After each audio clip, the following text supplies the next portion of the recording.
Hey, Pardon My Take listeners, you can find every episode on Apple Podcasts and Spotify.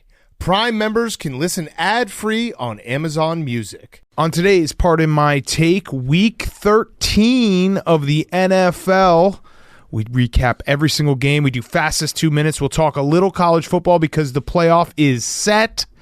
We have Football Guy of the Week, Who's Back of the Week, a great show for you because it is a Football Monday. We only have a few left, and we're brought to you by our friends at Tostitos. Tostitos, the official chip and dip of the NFL. If you're watching football with your friends, you need two things, a TV and some Tostitos. End of list. No get-together is official until some Tostitos, the official chip and dip of the NFL, get served. And maybe you're hosting the game. Maybe you need something to snack on while listening to us. Doesn't matter the occasion. Tostitos is there. If I was a betting man, I'd say odds are that you have a bag of Tostitos and some salsa in your kitchen right this second. Plus, they got a flavor for everyone. Hint of lime for folks who love a bit of zest. Habanero if you like kicking things up a notch. Hint of guacamole to make your guacamole taste even guacier.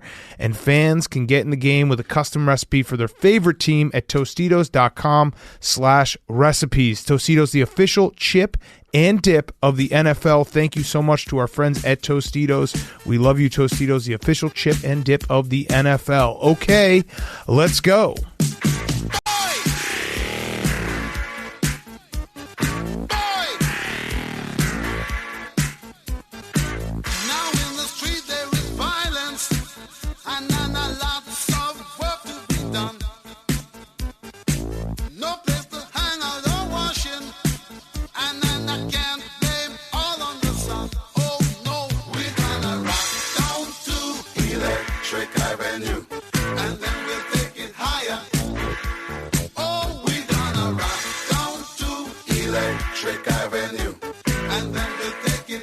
Pardon My Take, presented by Barstool Sports. Welcome to Pardon My Take, presented by Tostitos, the official chip and dip of the NFL. Today is Monday, December 6th, week 13. What? We start in Detroit, where Amon Raw Dog said, "What can St. Brown do for you? How about a Lions win in a Jared walk-off?" Kid Brock Wright caught a ball with the ball, da-bang, diggy, said the boogie said a win in the Motor City. And we were a week late in roasting the Vikings like a Thanksgiving turkey as the lights are getting Zimmer on Mike's coaching reign. The Lions? The Lions win 29, Vikings 27. What? In Atlanta, where it must have slipped the Falcons' mind to cover Leonard Fournette, who had 7 catches for 48 yards. Marlins man Davidson took a break from the MLB lockout to return an interception for a touchdown against Tom Terrific. Chris, tell me all your thoughts on Godwin, because I'd really like Atlanta to cover him. Had a huge day. And Rob Gronkowski, skeet motherfucker, skeet goddamn, was running open from the window to the wall. As the Bucs sweat drips off their balls onto Matt Ryan. The Bucs 30, the Falcons 17. In Cincinnati, where Leenan Allen was sipping on the syrup and making the Bengals defense look very Drew Tranquil.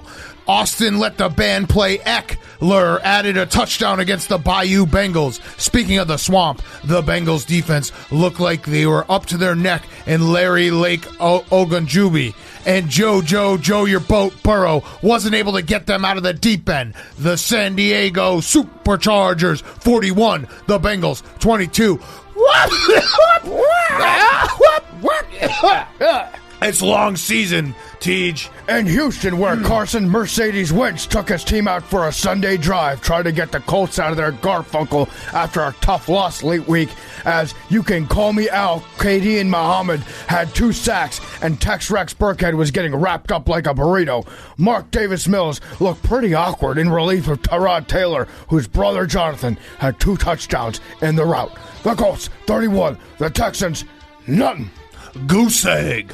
In Chicago, where the Star of David Montgomery would like to be the last to wish you a happy Hanukkah, as the last bit of oil in Matt Nagy's lamp is hopefully extinguished. We don't discriminate here, as Kyler, we wish you a Merry Christmas, delivered 4 touchdowns down the Bears' chimney. Cliff Hark, the herald angels sing, glory be to the newborn Kingsbury. Has the Cardinals rolling as they take down the Bears 33-22. You nailed that one. I crushed that one. Again, it's the long season, okay?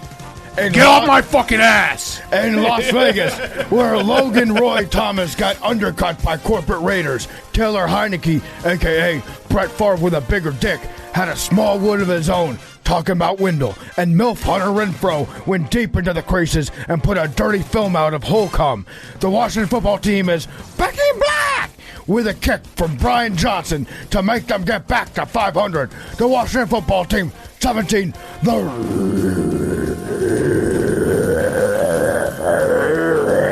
Raiders 15. In the Meadowlands, Gardner Minshew started after they asked Jalen if he was hurt or injured, and they determined he had Dallas Goedert. Zach only lost the Wilson once this game, as MetLife all did Tom Hanks impressions as the Jets were cast away 33-18. The Eagles took down the Jets. Hey, Sully, we need a drink after you. Little gabagool.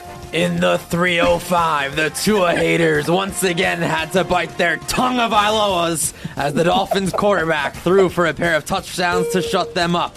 You might hear Miami fans yelling, "Forward, please!" but they're not on the first tee quite yet. That would be in the name of Isaiah scoring a touchdown. The only scoring for the Giants came thanks to the foot of Graham Ganoive's mirror. This team stinks! The Dolphins are Mac Hollins, winners of 5 in a row. Miami 20, the G-Men 9. Adrian P. Peterson took a poo-poo down the 49ers' throat at Lumen Centipede Field. Rich man Greg Kittler on the roof made the Seahawks look like bums,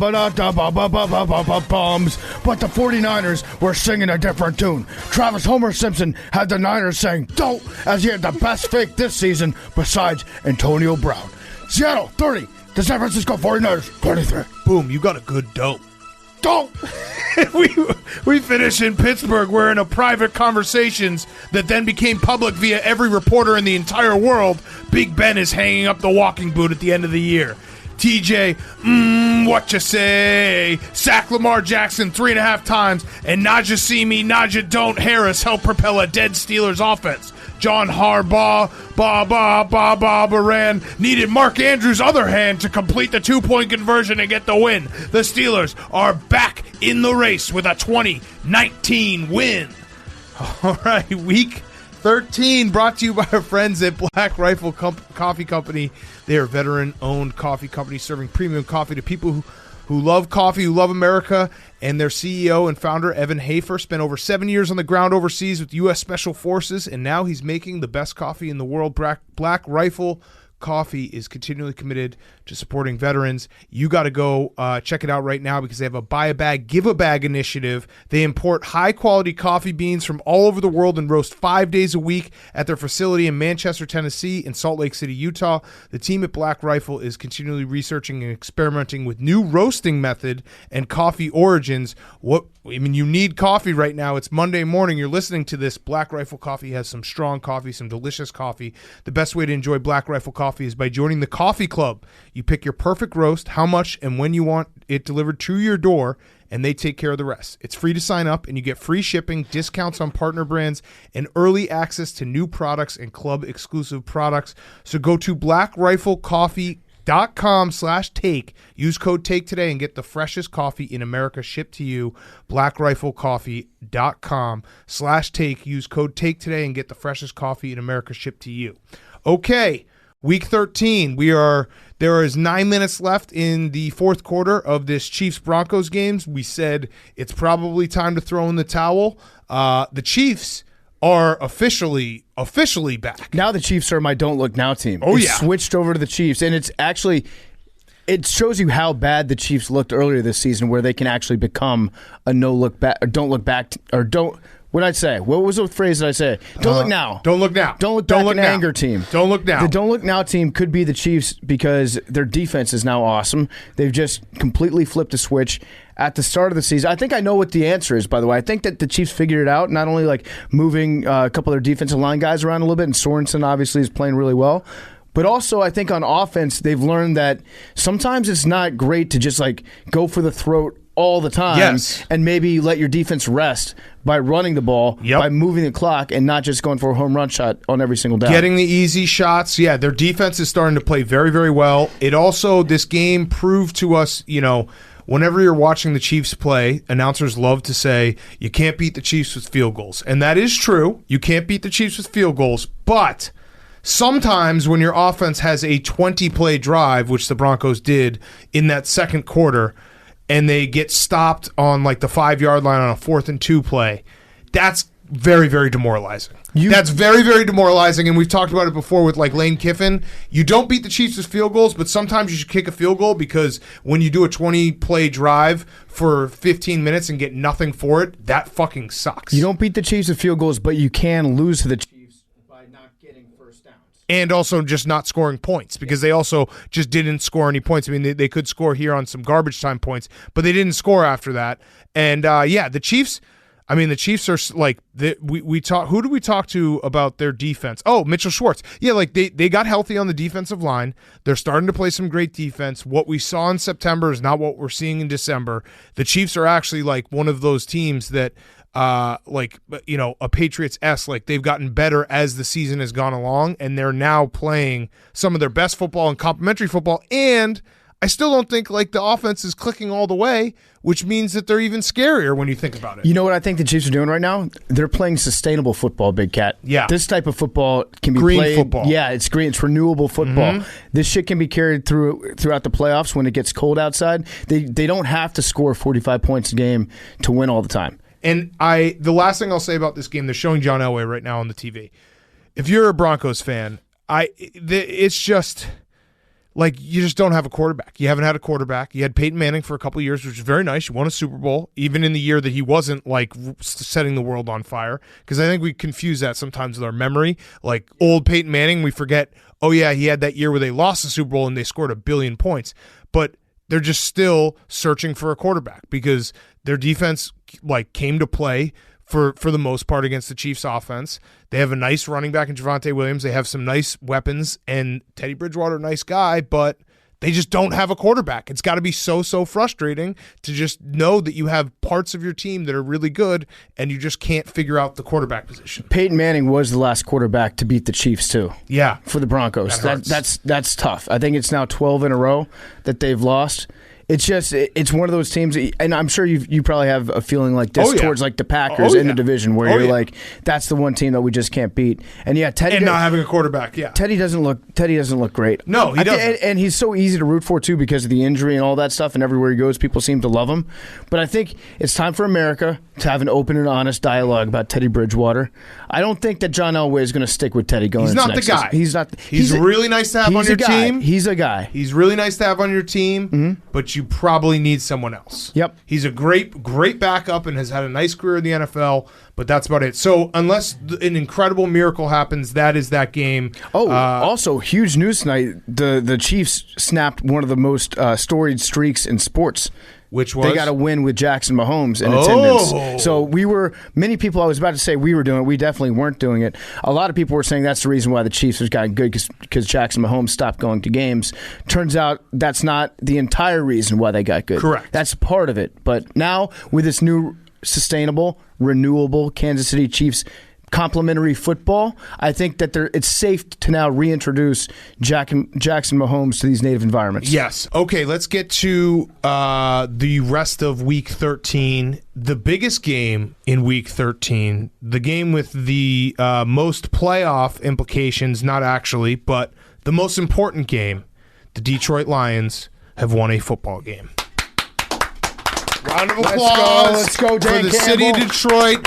You cannot keep these Lions down for an entire 365 days, and I say that because the last time they won was 364 days ago. There we go. Against the Bears, December 6th, 2020. So you cannot keep them down for an entire full year. That would be too much. If you win a full year without a win. Right now, it's the Miami Dolphins from 2000 and... The last unbeaten day was obviously the Cleveland Browns from 2017. Right. Are popping their bottle or popping their bag of Franzia. Yes. And then the old Lions, and then those Dolphins went 1-15, I think. So they're not joining the ranks of those two unbeaten teams. Incredible win. They deserve it. They are. I think we can all agree here. Like the Lions are not the worst team in the NFL, even though they are. It took them this long to get the win. Like, if you look at point differential, the fact they've been in every game, all those things. Like, the Lions are not the worst team in the NFL, and finally they get a win. Dan Campbell gets his win.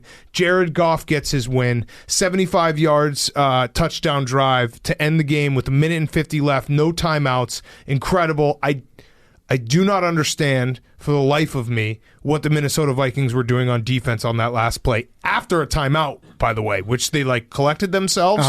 They said, hey, we can't let them score a touchdown. Then they sagged off of the receivers and basically let Amon-Ra St. Brown Equanimous' brother sit down in the end zone with no one even close to him. And, it was incredible. I'm happy for Detroit. I'm happy for the Lions. It sucks to go 0-16 or 0-16-1. We don't have to tell Lions fans that, so it feels like a monkey off their back. Yeah, it was great to see them win. And Cam Dantzler on that last play, he looked like he was going to guard St. Brown running directly towards the corner pylon. Didn't make any sense whatsoever. It was he gave him a 7-yard cushion in the end zone. It's crazy. It was crazy defense. The good news for the Lions is you figured out how to overcome your mistakes now. Because let's be realistic, the Lions are probably always going to make some mistakes that will cost them games.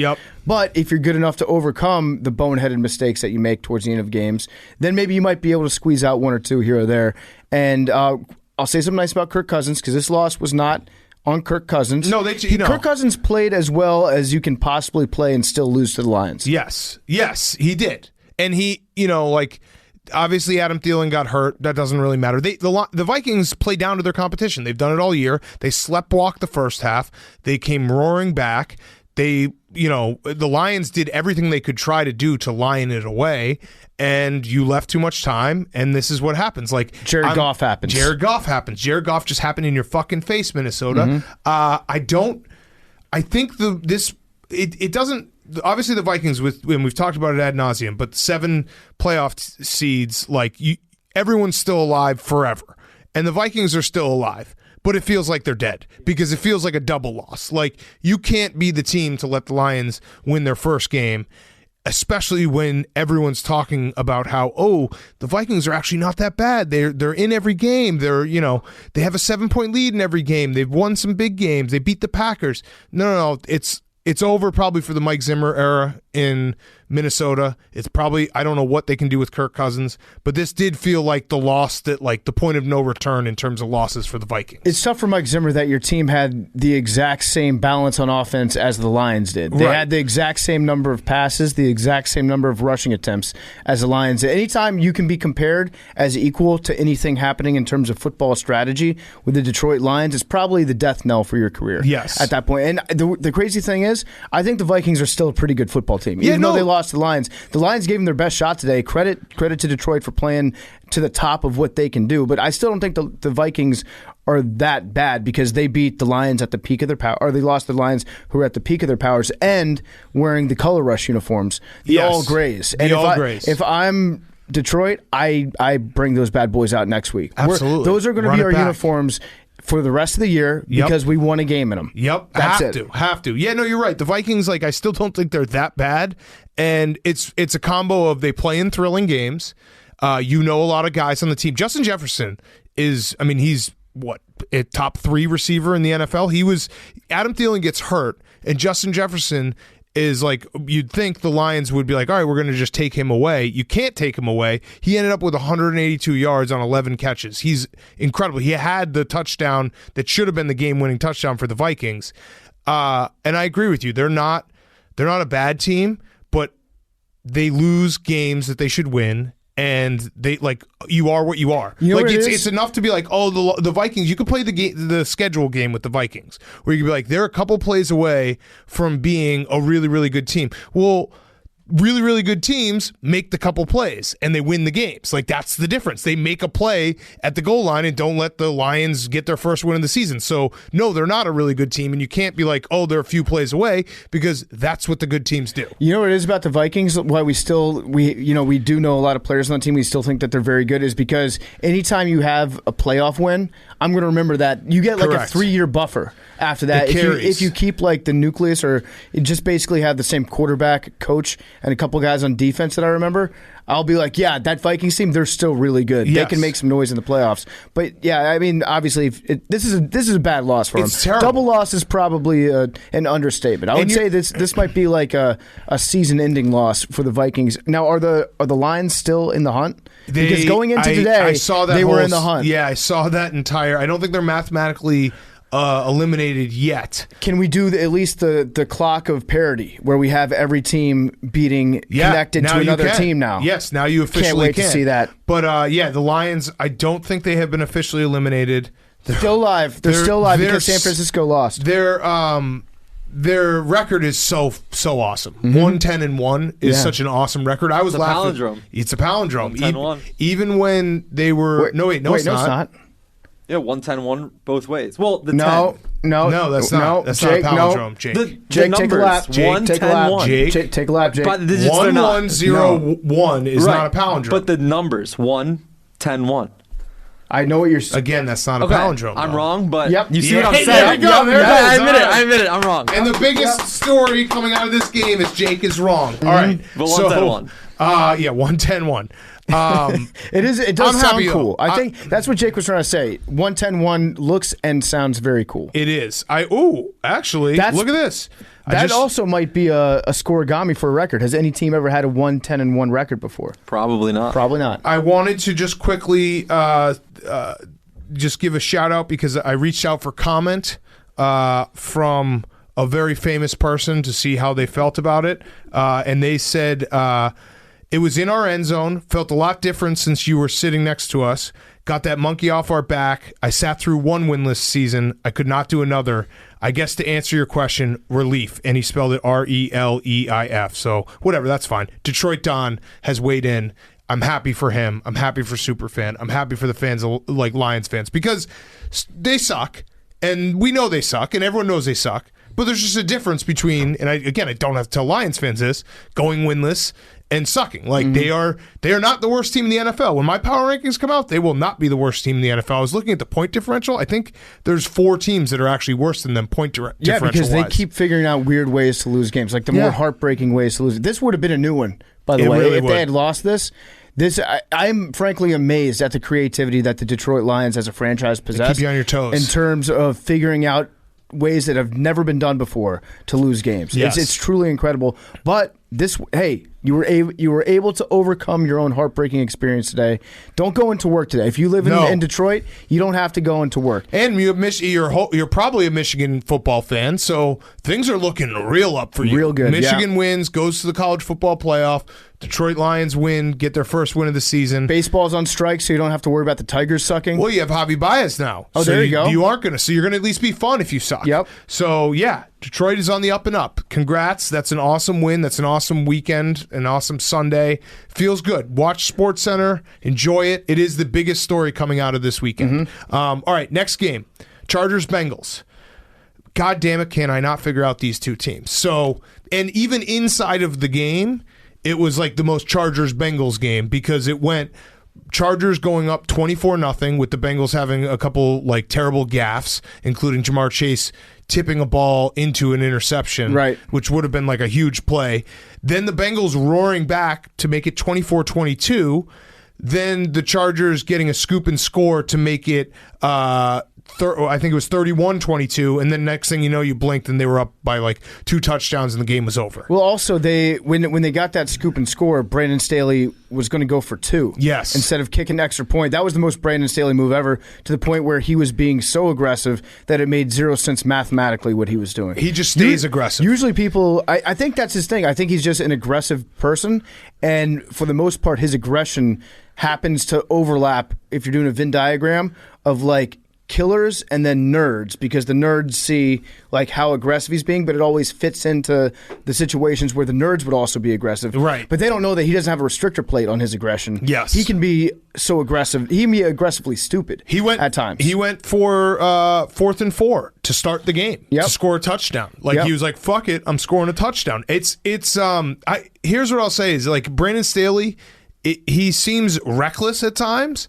but at least he's consistent in his aggression. Yeah. Like, he just goes for it. You know what I mean? Like, if you're a fan of the Chargers, you can find solace in the fact that you just know your coach is going to be like balls to the wall, hardcore, all the time. He lives his life 60 seconds at a time. Yeah. He's like Paul Walker. And you know what? That dude won a lot of races. Yes, and that's he all did. And that's all we'll exactly say about where that. It went. No, he just goes fucking crazy. Like, he is the friend who's always up for anything and is like gonna do some wild shit. But he's also really fun to have around. Really fun to have around. Like an awesome dude to have around. The only reason I don't really trust him fully is that he looks a little bit too much like Mayor Pete. I feel like he's always got something He does going. need to add a little bit of like weight to his frame, a little muscle to his frame, because he's got like there are some coaches that get fatter as the season goes along. I think he's getting skinnier. So and that always worries me because like, dude, if you're a football coach, like you need to just be eating late night, just gross food and getting fat and fat and fat. Especially like, Julian Edelman told us that they used to call Brian Dable the bowling ball. Yeah, because he would put on 60 pounds during the season. That's what I want. Easily 60 pounds. Yeah, that's what I want. Especially if you're going to be coaching the defense. I feel like an offensive-minded coach could stay skinny. That's kind of natural because you want to be quick. You want to look like you're, relatively in shape at times. But on the defensive side, if you want those big dudes to respect you, you got to get inner bulking season. You got to just be funneling. Just I can't believe it's not butter. Yes. Just by the gallon, chugging it. I think that I misspoke when I said last week that the Bengals. Well, no, I didn't misspeak. I said that the Bengals might be a couple pieces away from going to a Super Bowl.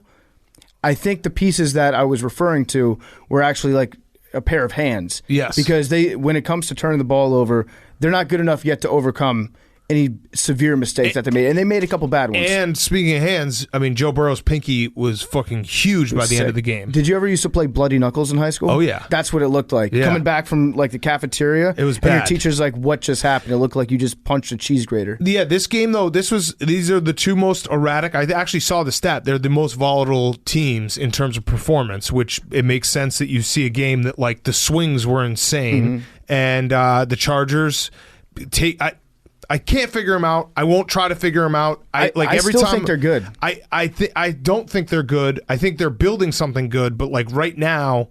But then again, the AFC is wide open, so who the fuck knows? And the Bengals, the same thing. Every time that you think the Bengals are taking a step forward, they take a huge step back. And one of these teams, it feels like, is not going to make the playoffs, and we're going to say to ourselves, like, man, if they had made the playoffs, watch out. Here's what I'll say about the Chargers: if they're playing their best game, their best possible game, nobody can beat them. Yes. I think at their peak they're better than any other team in the NFL. But the problem is it doesn't show up. It doesn't show up all the time. But when it does fall together, it's a beautiful thing to watch.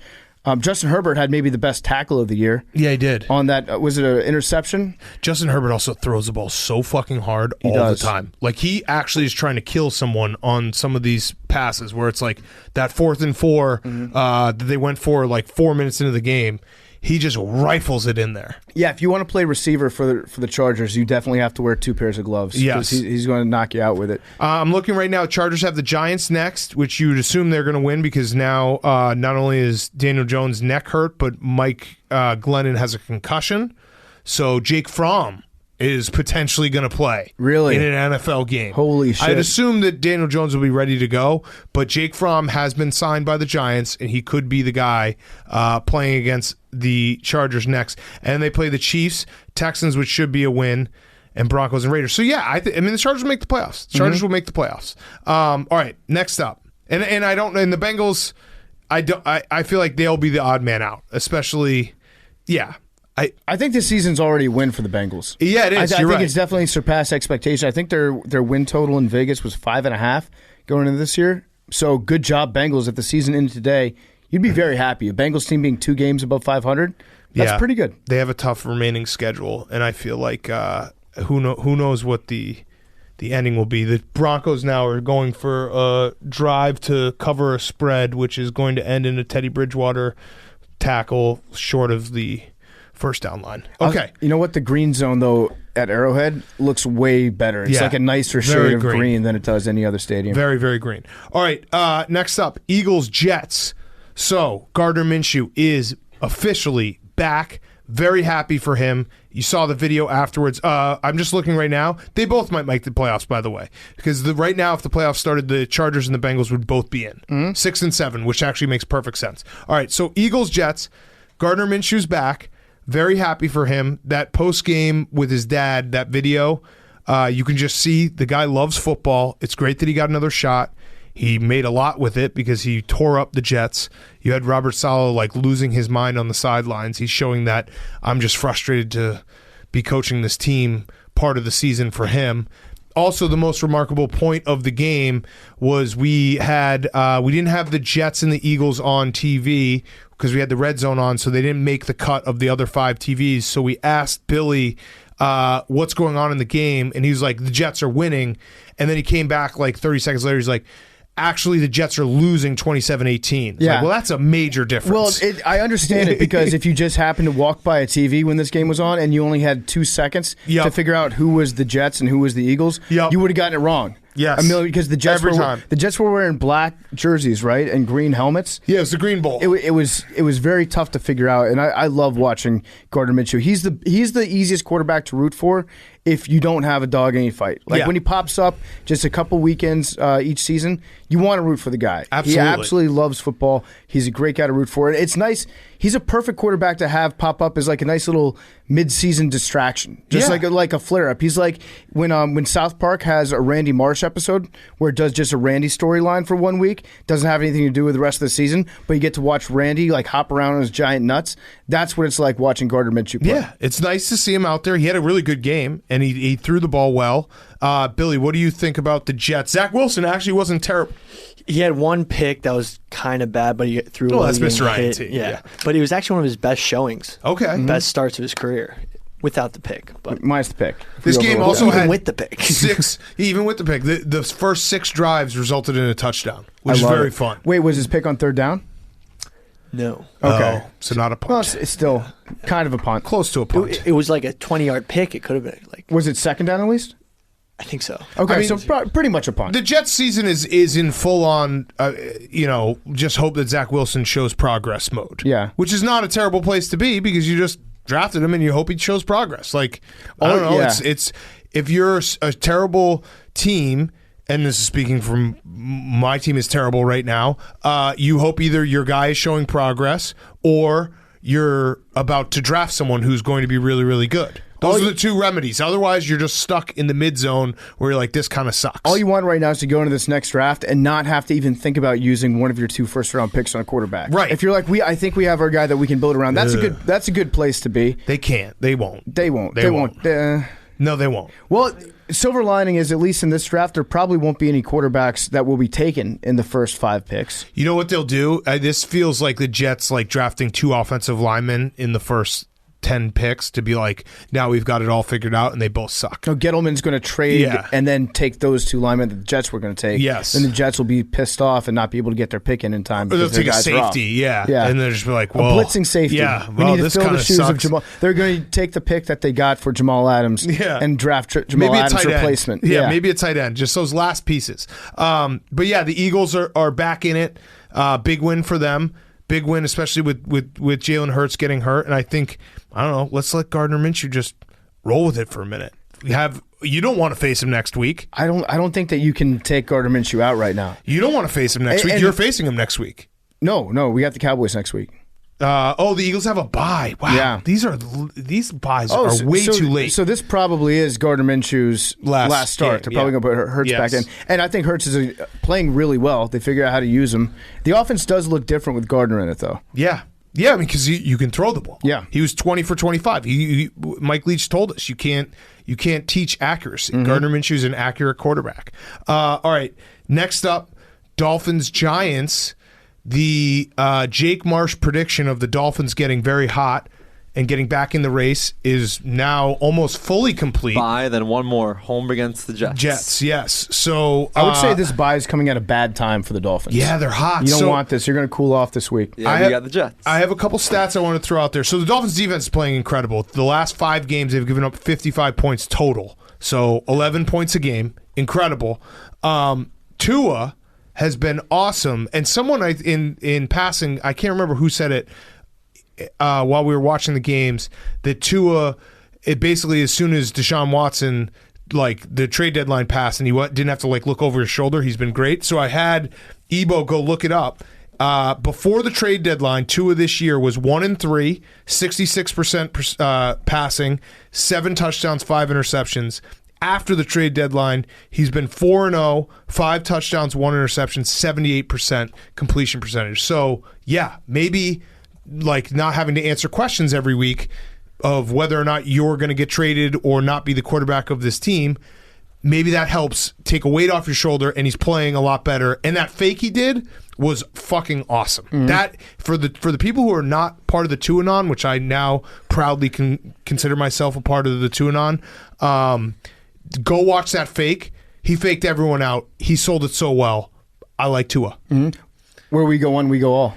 Yeah, Storm's coming. Yes, that here Jaguars lost in London. I can't wait until JFK Jr. is coaching the Dolphins because then we will go to the next level, folks. Hell yeah! I also think that their defense obviously has a lot to do with. Yeah, no, he's been awesome. Because even when you said like he's playing a lot better after the break, completion percentage is really good. But still, I think you said he's only thrown like 5 touchdowns. Yeah, no, but they're not asking him to do a ton. Yeah, he's doing great though. He's not making mistakes. You're doing great, sweetie. Yeah, no, I'm happy with believer. The pass that he had in the corner, where he like looked his receiver off, and then found him at the very last second. Yep. That was sweet. That was a next level play. Yes. As Ron Jaworski would say, that's a professional throw. Yes. He can make professional throws in the National Football League. You have to be able to make professional throws, and Tua can do it right now. He was 30 for 41 today. That's what I was most impressed about with Tua. Yeah, 30 for 41, that doesn't sound like a Tua stat line. No. That's like an actual NFL quarterback stat. That sounds like a decent college happy hour price beer stat line. But his completion percentage is crazy. Like the last 4 games, he's been very, very efficient, not making mistakes. I don't know. I like Tua. And it also, the teal, like when he's starting to play well, the teal looks fucking awesome. Teal pops on him for sure. And yeah, the Dolphins, I don't know if they'll get enough to make to the playoffs, but I guess the only downside is if you're a Dolphins fan, is like being the team that perpetually just builds on the end of the season, and then you're like, next year it's going to be awesome. Yeah, no, Brian Flores, coach of the year. Yeah, right. Again. At the end of the season, like we play our best ball after we're mathematically eliminated. Yeah, which they're not. No, but they look like a very competent football team. They're a team that can definitely beat any bad team right now. And the Giants, without Danny Dimes, are not a good team. It's actually the best thing for Giants fans is getting a little dose of Mike Glennon every now and again to just remind you didn't know how good you had it with Danny Dimes when Glennon is out there. God is really like has a fucked up sense of humor when you have Daniel Jones have a neck injury and then you bring in Mike Glennon. Yeah, and then Daniel. Yeah, exactly. Like their injuries should have been. Yeah, Jake, you got to stop on each other. You're killing me. Also, it's cold in here for anyone who knows. Jake's cold, so his sinuses are acting up. I think he's back on the nose spray. Part dog. Jake's on the junk. it's Billy's part dog. Yeah. The Giants are. You need Daniel Jones and Joe Judge though. Like, whatever. I'm not done with the Giants. Saquon's got to be so frustrating to root for too if you're a Giants fan because he was so good when he was a rookie, when he was literally all that you had.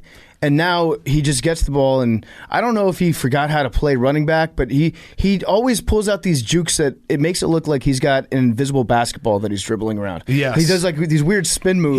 He does like Kyrie. He does like a Euro step with the ball sometimes. Yeah, he crosses people up. And you know how Kyrie and Steph Curry does this sometimes too? You get into the key, and then you just jump up in the air and you do a 360 layup. That's what it looks like Saquon's doing sometimes, running through the line of scrimmage with the ball. Yes. And it never works. I don't know if I feel like he probably has lost some confidence in his own body, like in his legs and in his feet from being injured so much, but he doesn't look like the same Saquon that we saw as a rookie. Yeah, I mean, the thing with Saquon is like he always has been kind of the guy who gets stuffed a lot and then hits a home run. So if the home runs aren't there, it doesn't look great. I love that was what he was at Penn State too. He'd like get stuff, then hit a fucking incredible play that was like, holy shit, this guy's special, and he is. Yeah, I love using analogies from other sports to talk about different sports. Yeah. So he's the Adam Dunn of running backs. Yes, strikeout, dinger. Yep. I just looked. The Dolphins, as good as they're playing, and they've climbed almost all the way back to 500. They're still like on that that ledge because they are the 13th team in the AFC right now. And then it falls off a cliff, goes to the Jets, the Texans, and the Jaguars. So it's going to still be tough for them to make the playoffs. But they're building something. We can't hate on them building something. No, 6-7 is not bad. Yeah. All right. Next up, Bucs Falcons. Okay. Well, let's start with the Bucs. It's like Tom Brady. Everyone's said a million things about him, but I think the thing. Oh, thank you, Jake. The thing that is craziest about Tom Brady is just how he, like game to game, can just use different receivers and be like, that guy's just going to go off today because that's what the defense is giving me. Chris Godwin had 15 catches today. Chris Godwin has been like an afterthought at points in this Bucs run, this 2-year Bucs run. Leonard Fournette had 7 catches. Like Gronk still had his 2 touchdowns in the red zone. It's just there's nothing you can do when they have this many weapons, and Tom Brady is also not going to force it to anyone and be like, I'm just going to hit the guy who's open. Chris Godwin's open 15 times. He's getting the ball 15 times. Do you think Tom Brady singles out the guy that's going to be his guy that week? And it was like that in New England too. Yeah, right. Where like any game, somebody was liable to go off. Like it would be Algie Crumpler or whoever would manage to go off for like 11 catches out of nowhere. It's crazy. Every single week, something else to kill you some other way. And this is also the Bucs are starting to round into that form of, oh shit, this team is really, really good. Their defense still is a little suspect at times, but they handled the Falcons pretty easily. I mean, the pick 6 was really the only thing that kept the Falcons in it. And they did try very, very hard to cover the spread. The Falcons did. That last play with 2 seconds left, what a thriller. Shout out to Falcons for at least trying, but you should have covered that spread. So the Bucs threw the ball 51 times and ran it 17, and they came out looking like they were going to run the ball 0 times throughout the game.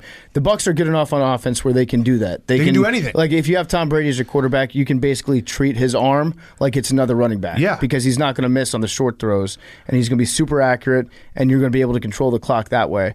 On defense, I still think Bucs are suspect on defense. Yeah, no, their secondary is a problem. Their secondary is an issue, and they get run on at times. Yeah, Cordarrelle Patterson actually had a really good first half. Cordarrelle Patterson's so good, he ran on the Bucs defense, which is like no one does that. Jonathan Taylor, they stopped. The Colts like gave up with Jonathan Taylor last week. Cordarrelle Patterson, who's not even a natural running back, was able to get, I think he had like 70 yards in the first half. He's a football player. He's an offensive weapon. I have a fun stat for you. So I went down a little bit of a rabbit hole because I saw that Brady and Gronk are now second all-time in regular season touchdown connection. So they have 90. Okay. Second all-time. So I was like, well, who's first? First, do you want to take a guess? Jerry Rice? No, I thought too, but it's actually, he split like pretty evenly. Marvin Harrison? Yeah, Marvin Harrison and Peyton Manning. Marvin Harrison and Peyton Manning have 112 regular season touchdown connection. Marvin Harrison, how many playoff touchdowns does Marvin Harrison have? He has 112 touchdowns from Peyton Manning in the regular season. He has 128 career touchdowns in the regular season. Okay. 3. I'm going to say 2. 2. Yeah. He has 2. It's crazy. That's a crazy stat. Yeah. Again, this is like a total veer off the road stat, but he had 16 playoff games career, and guess what? The 2 came in the same game.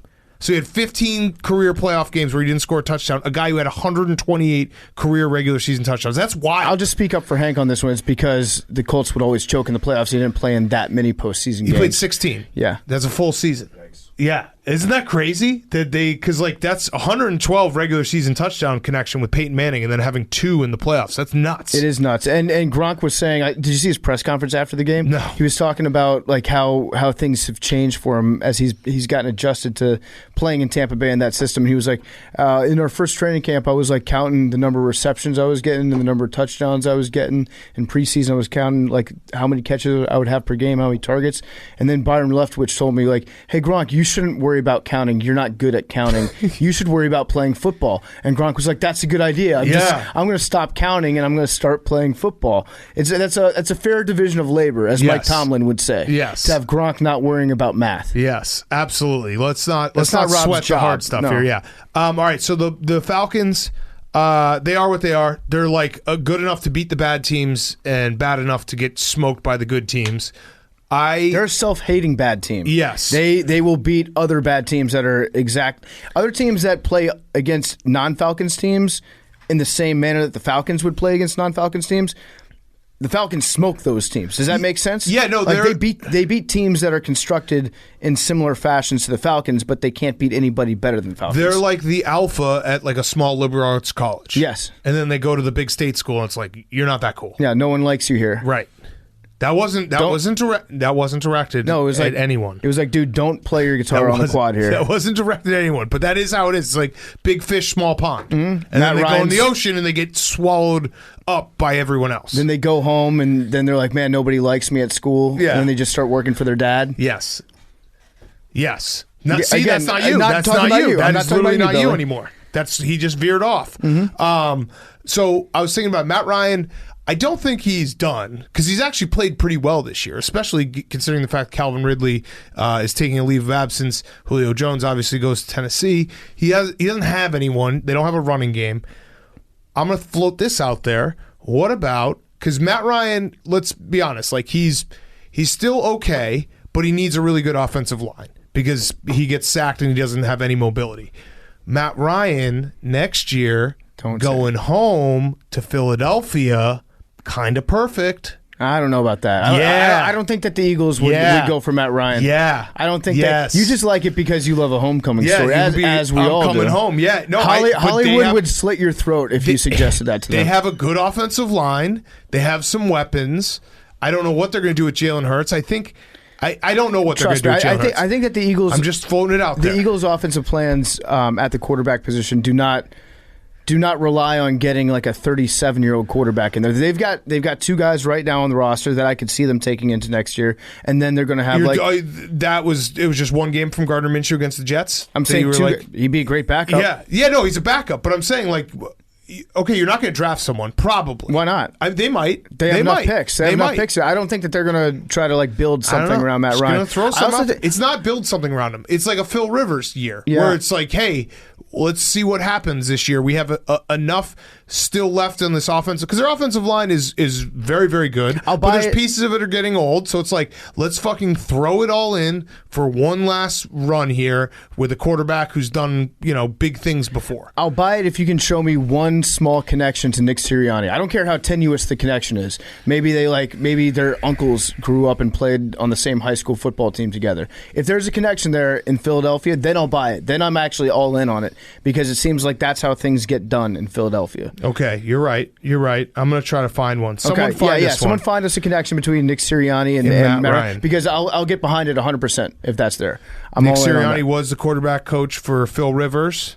Okay. I'm just saying, like he's dealt with immobile quarterbacks who still have a little pep in their arm. Mm-hmm. Just throwing it out there. Do you think that maybe Matt Ryan's playing so well this year because the locker room attendants are stealing the defensive game plans from the opponents? Yes. Oh, did we ever find out? Did Brady's jersey, is it intact? Is it stolen? I think it's intact. Okay. All right. The follow-up, the guy got fired. Oh, he did? Yeah. Because you narked on him? Yeah. Sorry. That's okay. That's not a big deal. Who cares? Jake? A guy named Landon Bromley. He has a list of top 10 biggest losers in the NFL, and both Matt Ryan and Nick Sirianni are on there. Okay, wow. That's a start. That's a big way. This is a random guy? I just typed it on Twitter. Give us the whole list. Give us the whole list. That's exceptional. Wait, Jake, is this in order or is this? I don't think it's in order. Okay. It's just I typed in Nick Sirianni, Matt Ryan on Twitter, and Landon Bromley's tweet top 10. Okay, that actually is more of a connection than you like because Matt Ryan has not lost. Like he's won. I would imagine his winning percentage is above 500, and also Nick Sirianni has been like around for basically a cup of coffee in terms of the NFL. No, what this list is, This guy put and I them like both this. on there. This is like losers, like we use the word Yeah, loser. yeah, I like think this it's like guy's a high a school dork. kid. Guys, His you hate him. avatar All is right, some sort give of- us a list. Give us a list. Yeah, so number 1, again, no order, Mason Crosby, Matt Ryan, Bills Mafia, Jalen Mills, Okay. Nick Sirianni, Okay. New York Yankees, Okay, I like this. This is a great list. I like this kid. Jalen Mills. Twice? Yeah. This is enough of a connection for me. I quote, Pittsburgh Steelers, end quote, Roasted. roughing the passer rule, and Kevin King. I mean, that's it. This is a remarkably good list. That's an for some incredible Shout random- out list. Landon Bromley. How, and I'm also shocked that we haven't had this as a segment before. Top 10 losers biggest in the loser. NFL. But the fact that Nick Sirianni and Matt Ryan both made this list, and you had, 20% of it was filled by Jalen Mills. 30% of it was filled by Jalen Mills and a baseball team. Yeah. And he still got Nick Sirianni. I think that's enough of a connection. This is working for me. Like if Matt Ryan goes and has an interview with the Eagles, Nick Sirianni, he should bring it up and be like, "Hey, you see that? What's his name?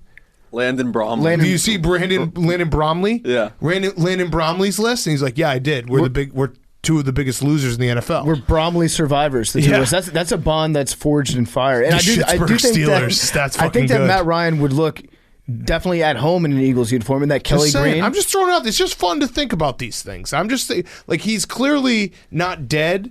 He's not done, but the Falcons are not in a place where he should be their quarterback next year. You know what I mean? So where, like, similar to a Phil Rivers, similar to the end of the career of Brett Favre, or like one of these guys, like, hey, where can he go that maybe he can have 1 or 2 more years, that a team that feels like they're a competent quarterback away from being decent, the Eagles definitely fit that bill. Although, again, I don't know what they're doing with Jalen Hurts because he's shown flashes. Matt Ryan would be such a good fit in Philadelphia, I think, because he's just at that age where he's, obviously super sackable. Yep. Probably liable to get a shoulder sprain, and then let Gardner Minshew come in for like 2 weeks, Yes. light the world on fire, then go back. Yeah, or have Jalen Hurts. Like Matt Ryan and Jalen Hurts can split snaps. You could do a little change of pace so you don't have to put any more miles on them. That actually would be, yeah, there we go. We figured out the Eagles for you. We just did their job.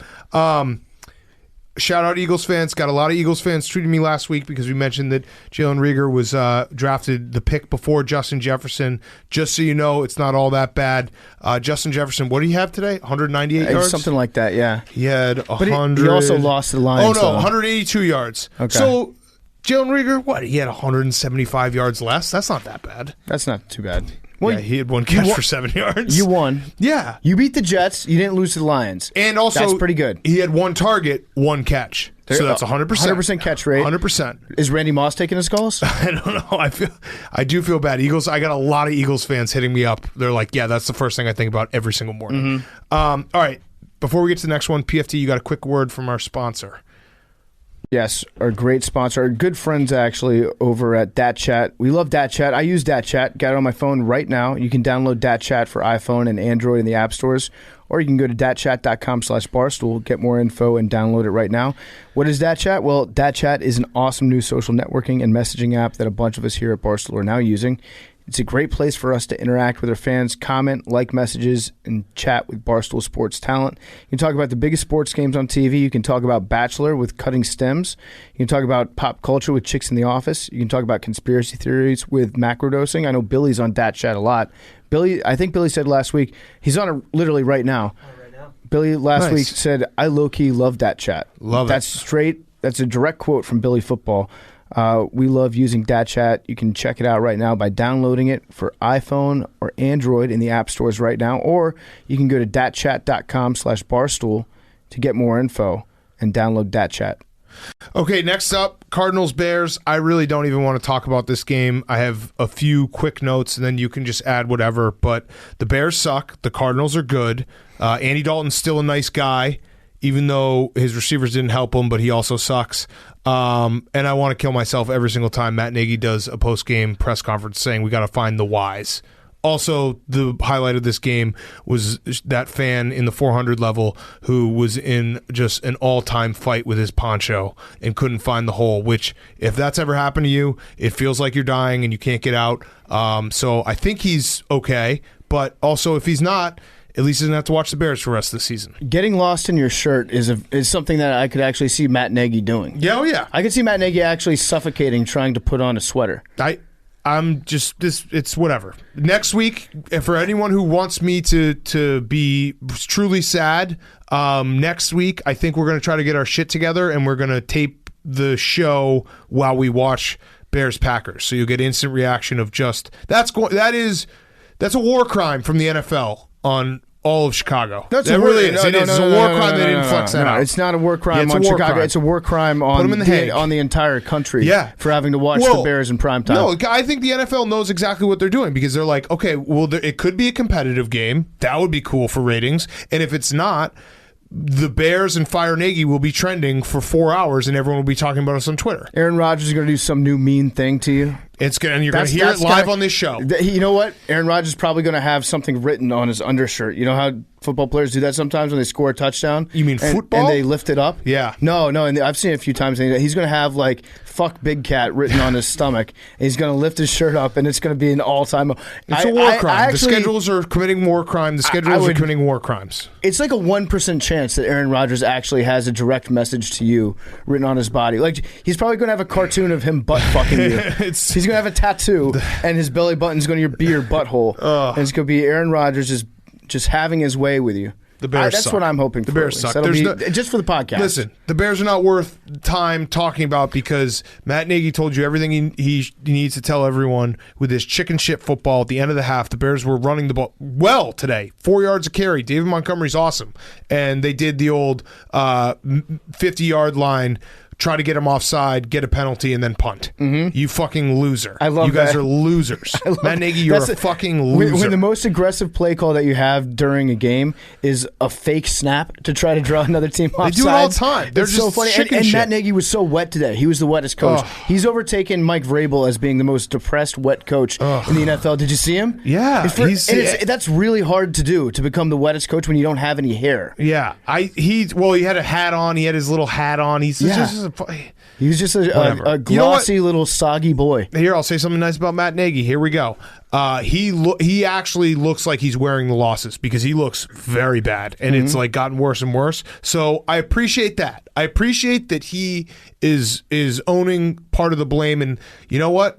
Let's just keep searching for the whys, guys. All right, let's find those whys. That might be the most annoying coach speech. He does it all the time.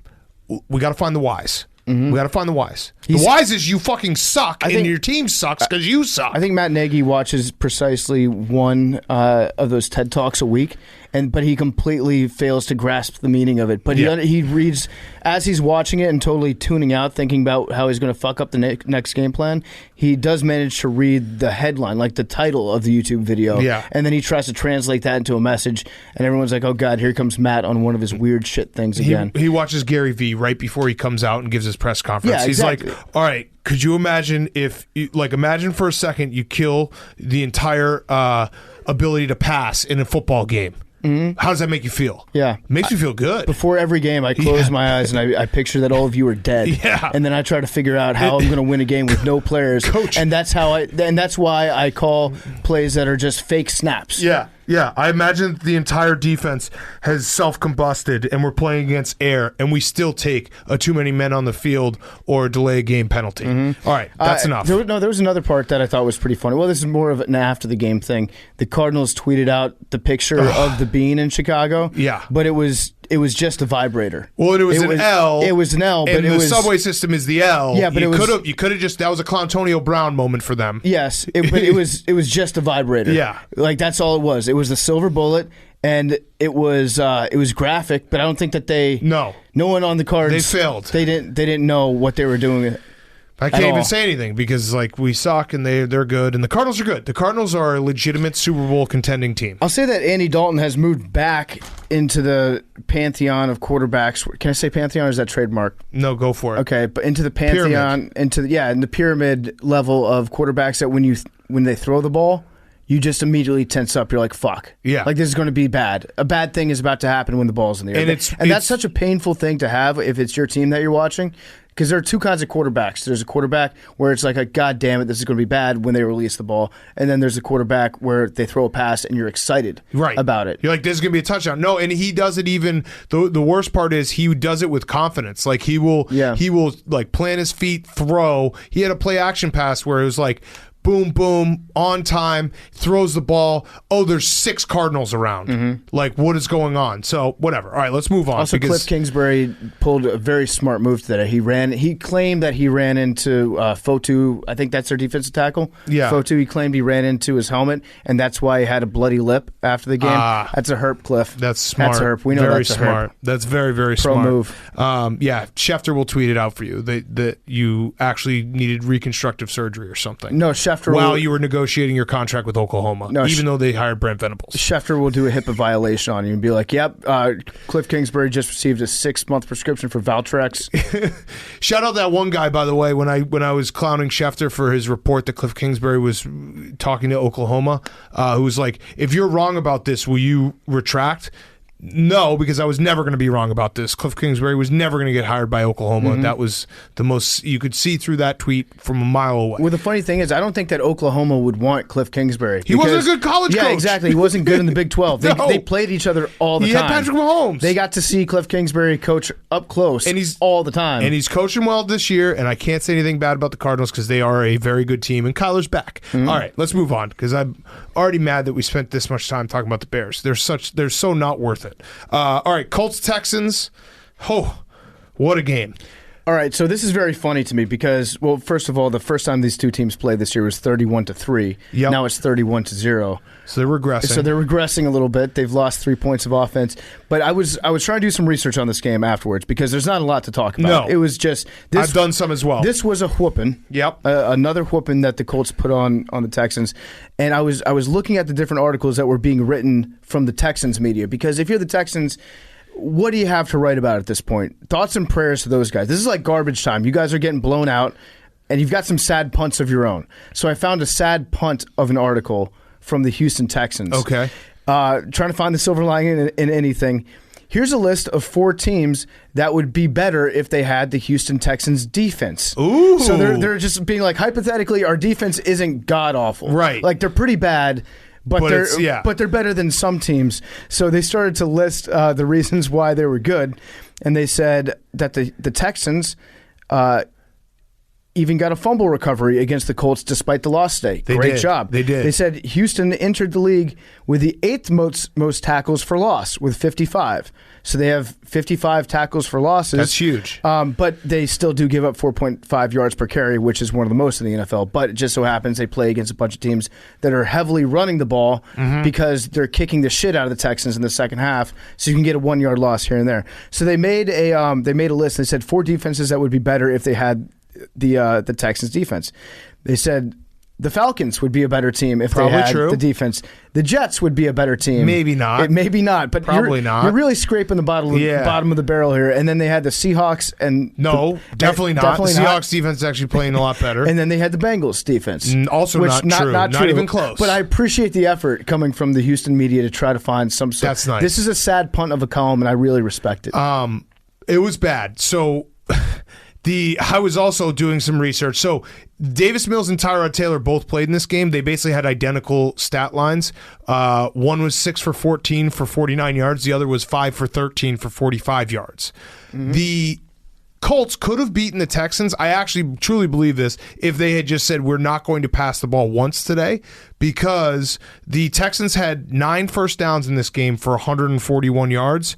Jonathan Taylor had 9 first downs for 143 yards. He outgained the entire Texans team. And I just have to finish with this. And the Colts are like the good teams, or good team. Yeah, I'm going to say the Colts are a good team. Kill bad teams, and that's what they did. The Texans' first 5 drives, they went interception, fumble, 3 and out, 3 and out. Then they had an incredible drive that was 9 plays, 2 first downs, but 8 total yards. Do the math on that. It's pretty hard to do. The Texans definitely lead the league in hilarious drives. I think we talked about a couple of them last week that were like 9-minute drives for 30 yards or something stupid like that. Yeah. I love it. It was so bad. And then they finished with a 3-and-out. That was their entire first half. Just a terrible, terrible team. This is one of those teams where, like, I think the Lions, even though the Texans have 2 wins, I think the Lions are a better team. Yeah. Neutral field. Yeah. I think the Lions will be favored. Yes, absolutely.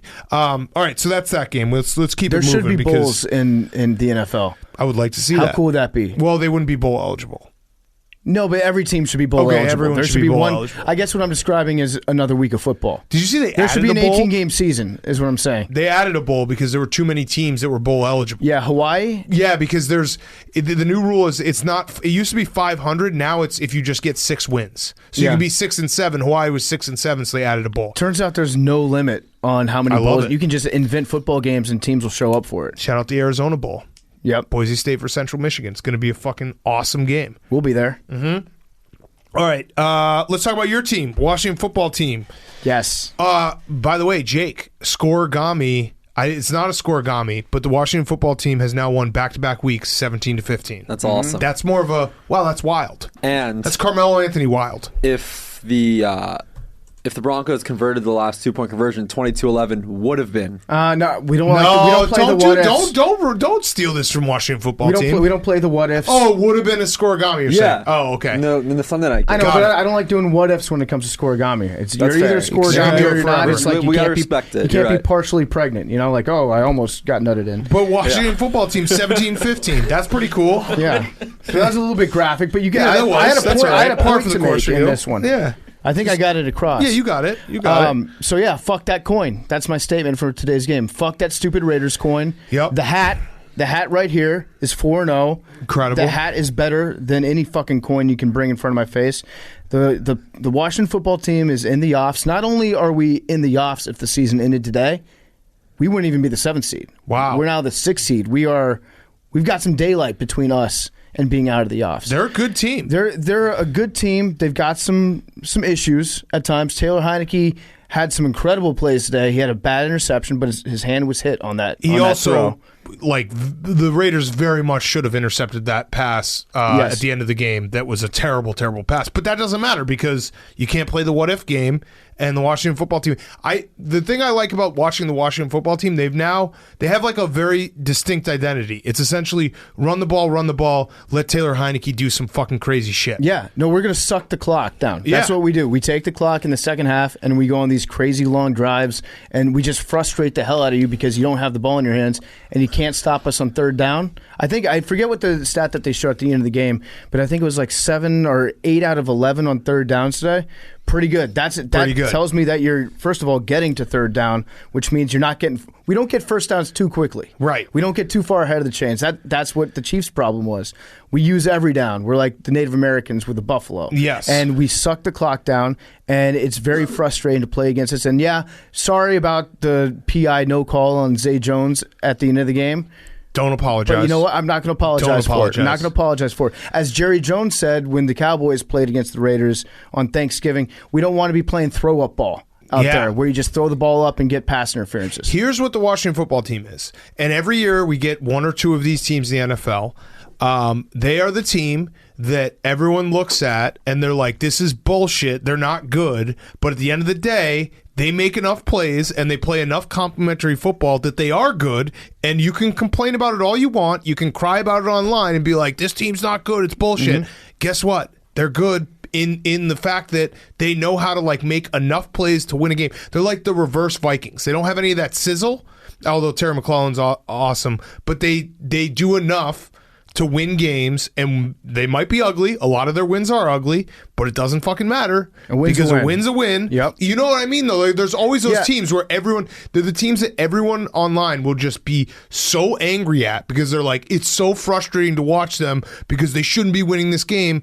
Well, guess what? They're winning the game. I would put them and the Dolphins both in that same category, but guess what? I actually think that the Washington football team and the Dolphins are good now. I think that they're like, the way that the football team's playing right now, they're playing extremely hard. Like the effort that they're putting out there it's noticeable that they're out there, like especially on defense compared to where they were at the start of the year. Night and day difference between this team and that team. I think Chase Young I think they're better without him on the field right now. Yeah. Now I think Chase Young's going to come back next year, and he's going to be awesome because he's going to see how this team's playing right now without him, and realize that, oh yeah, I guess I am kind of replaceable if I don't really get out there and do my assignment and stop freelancing a little bit. I think he's going to be much better next year. Montez Sweat's coming back. We're going to add him to the puzzle. Yep. I'm very excited about this team. We want Dallas. We got Dallas next week. Got Should him have at been the home. Sunday Night Football game. Should have been the Sunday Night Football game. Wish you could take that one back, Roger Goodell. Actually, no. War crimes. I'm glad because prime time, not a good recipe. Do you know what I mean about like those teams that are frustrating to watch, or people get frustrated watching them and they just can't accept the fact that maybe they're good by the fact that they just figure out ways to win games. Like if you added the Washington football team's ability to win games with the Vikings like sizzle and wow factor, they'd be a Super Bowl team. You know what I mean? Like there's just some teams that know how to win games and win games ugly.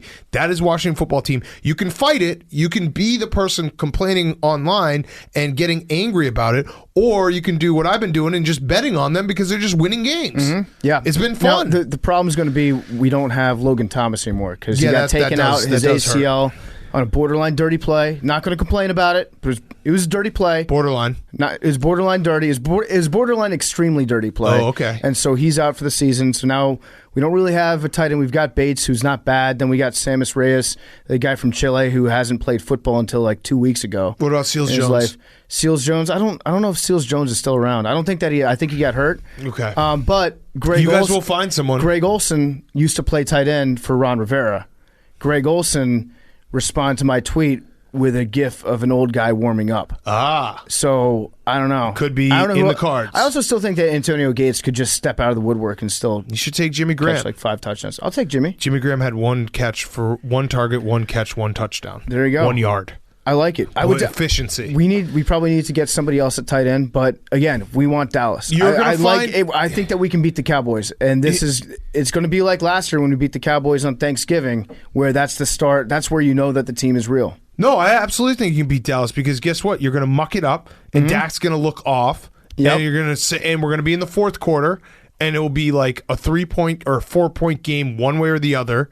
And you say, how are the Washington football team in this game? Well, because they just grind shit out. They just grind.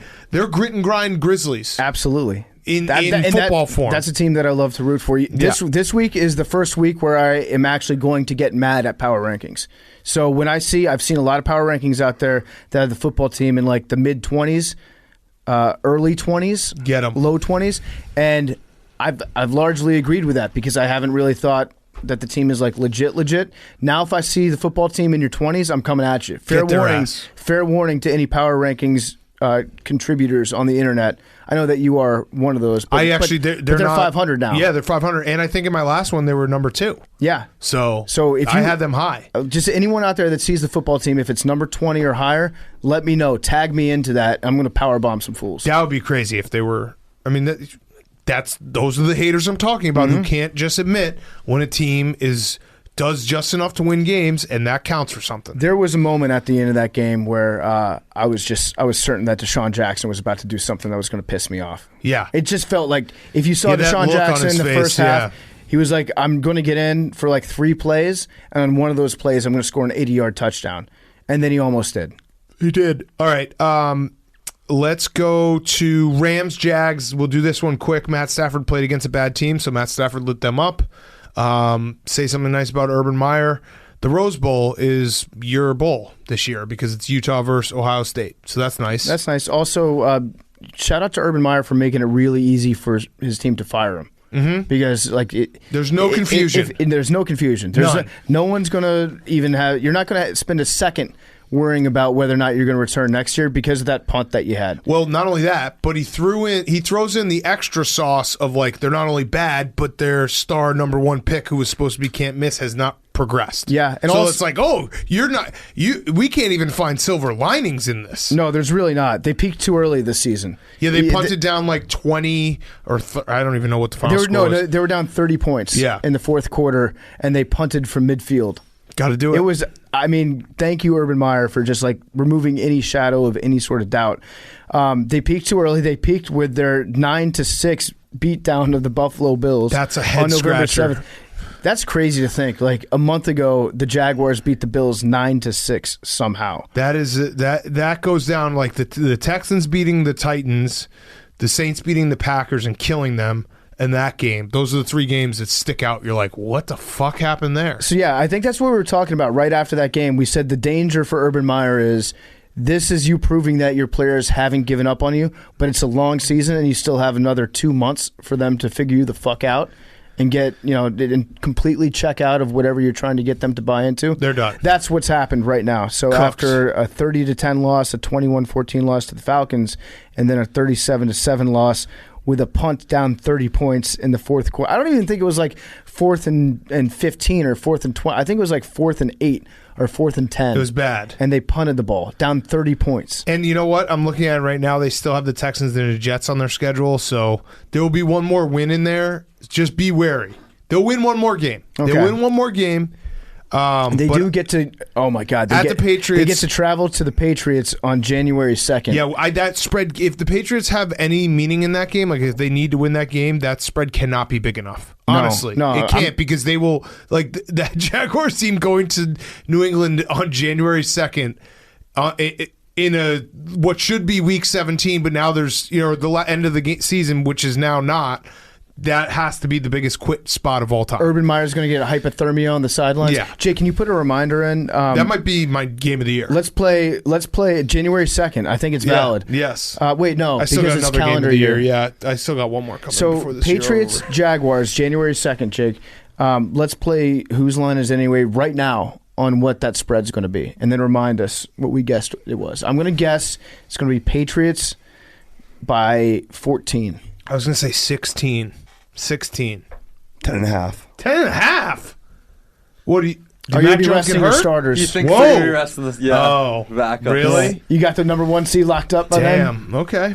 I guess that's Isn't a that the possibility. penultimate week, too? That's not the last It's the weekend. That is the Penultimate penultimate week. week. Why does everybody love the word penultimate? No, my dad fucking loved the word penultimate. I think people learn it and they're like, oh, that's a fucking fancy way of saying I a think week from now. If you go to like 2 weeks broadcasting left. school, you hear somebody else say that's my favorite word, and then it becomes your favorite. They teach you that it's your favorite word. Jake loves it. He loves penultimate. Okay. Before we get to the last 2 games, PFT, you had another word from our sponsor. Yeah, I want to talk to you guys about Coors Light. I love Coors Light. I love the Beer Wolf. Have you guys seen the Beer Wolf merch? Oh, yeah. I rocked the Beer Wolf hat with the ears on it at the Pup Punk show. You've seen us wear the T-shirts. The Beer Wolf is back, baby. Coors Light is the chillest beer in the entire world. A little more chill in the air can only mean one thing. Beer Man is back in town. Beer Man, that's right. It's all part of Coors Light's holiday mission to bring the chill and make spirits bright. Beer Man is here to remind you that your chill is out there this holiday season, that you deserve a cold one. Make it a Coors Light. Gotta love Beer Man. The mountains are on the bottles and the cans, and they turn blue when your beer is cold. Put your beer outside. Hank always likes to say the best part about this time of year is you can leave your beer out on the porch. It's nature's refrigerator, and you bring it inside. The mountains are blue. When you need to hit reset, just open an ice-cold Coors Light. It's mountain cold refreshment. It's made to chill. Coors Light is cold lagered, cold filtered, and cold packaged. It's literally made to chill. It's as crisp and refreshing as the Rockies. Perfect for a moment to unwind. We love Coors Light here at Pardon My Take. It's the only beer that I drink. I can't remember the last time I drank a non-Coors Light beer. And frankly, I don't want to remember the last time I drank a beer that wasn't a Coors Light. When you need to chill out this holiday season, reach for the beer that's made to chill. Get Coors Light delivered straight to your door. Use Drizzly or Instacart by going to CoorsLight.com/take. That's CoorsLight.com/take. And be on the lookout for Beer Man. This is a sentence that people are going to make fun of me for, but I don't care. Jake, can you go grab my fanny pack? Because I need to get the Tums out of it because I have heartburn right now. Thank you. No, I got that late night. Oh, you treat your body like a fucking waste dump, and you lost your game of the year, heartburn. Okay, we're back. Seahawks Niners. By the way, I just saw that like on my Twitter timeline, the Joe Brady news was popping up, and I was like, what the hell? This happened like 12 hours ago. Jameis 1 of 1 is just spamming every single reporter saying, had the Carolina Panthers signed Jameis Winston instead of Teddy Bridgewater in 2020, Joe Brady may have just received the Brian Kelly offer from LSU. Instead, he just got fired. He just responded to literally every single reporter with that. I love it. I love it. He DM'd me the other day because I retweeted his Photoshop that he had of Jameis in the Pittsburgh Steelers uniform, and he was just like, "Hey, just curious, would you want to see Jameis play for the Steelers? Because I really would." And I was like, "Yeah." He's like, "I appreciate your support always, man." He'll make the Hall of Fame one day. He's something else. That Joe Brady firing, that feels wrong. You made him coach Sam Darnold and then Cam Newton, and you're like, this guy can't coach offense. I don't know.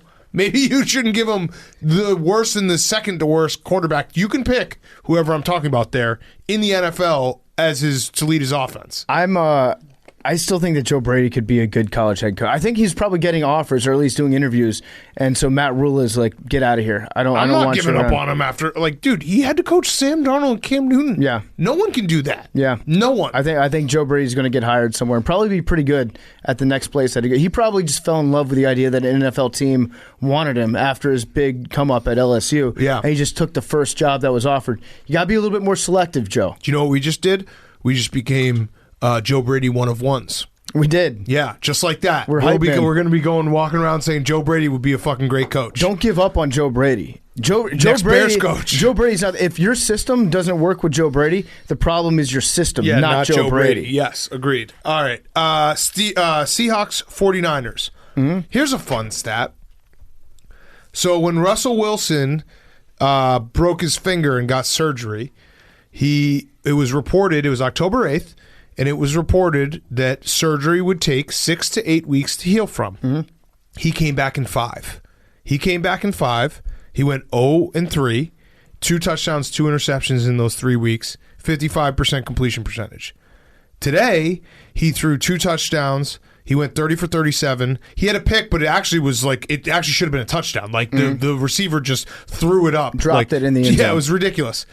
Today also happens to be the 8th week from his surgery. Funny how that works. That's really interesting. Funny how that works, Russell Wilson. You're really missing the point of the entire Russell Wilson comeback thing. He came back 3 weeks before anyone thought it would ever be possible. You're not giving nearly enough credit to the medical miracle that is Russell Wilson. Instead, you're focusing on his performance when he came back. It's so funny that we have an exact perfect timeline of how Russell Wilson should have listened to his doctor, didn't, came back too early, sucked, and then the moment that it was, this is actually when your finger will be fully healed, he started playing good again. Well, Russell Wilson has a doctor, but he also is a guy that will just talk to the next doctor if the first doctor doesn't tell him what he wants to hear. He's like, I have no problem going down the list until I get to Nick Riviera, who tells me that it's fine to come back, that it doesn't matter. You can play with the pins in your finger. Russell Wilson, he definitely has a junkyard Alex Guerrero in his posse, who's he's the guy who just tells, the doctor said this. Oh, well, you know what?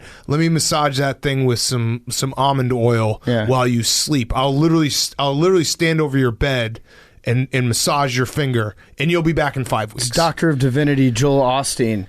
Jesus had pins in his fingers too, Russ. Yeah, true. It's just so funny to me. It's ridiculous that it was to the 8th week to the moment that Russell Wilson finally looked like Russell Wilson again. Well, and he spent 3 weeks. Geno Smith probably doesn't win those games. Maybe he wins one of them. I don't know. He was bad. He was really bad in those games. And this week he looked back to being Russ, throwing it deep, throwing it quickly, making quick decisions. I don't know. It just kind of all makes sense. You should probably trust your doctor. I love that his first pass of the game was to DK to prove a point, to be like, we're going to get you involved. Pass to him. We're going to get you involved somehow today, DK. And he wasn't as big a part of the game plan as I think that he needs to be, because he's your best receiver. You should still find a way to find him downfield as often as possible. And instead, they were looking for, what's his name, Eskridge.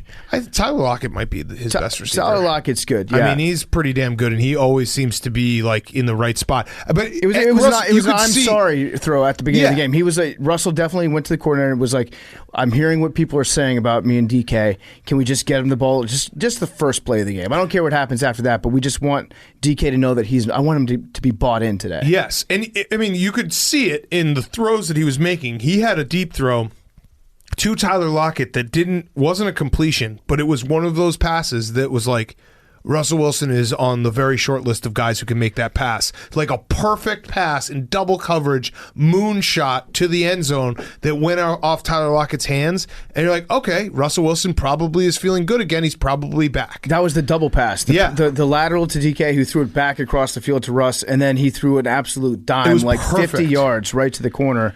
And yeah, hit off his hands. Also, stop me if you've heard this before. Pete Carroll absolutely hates running the ball inside the 5-yard line. Yeah. Absolutely hates it. Chaos Cannot in this stop. game. At least it's consistent. Yes. So this game, this was a fun game to watch. Like it was up and down.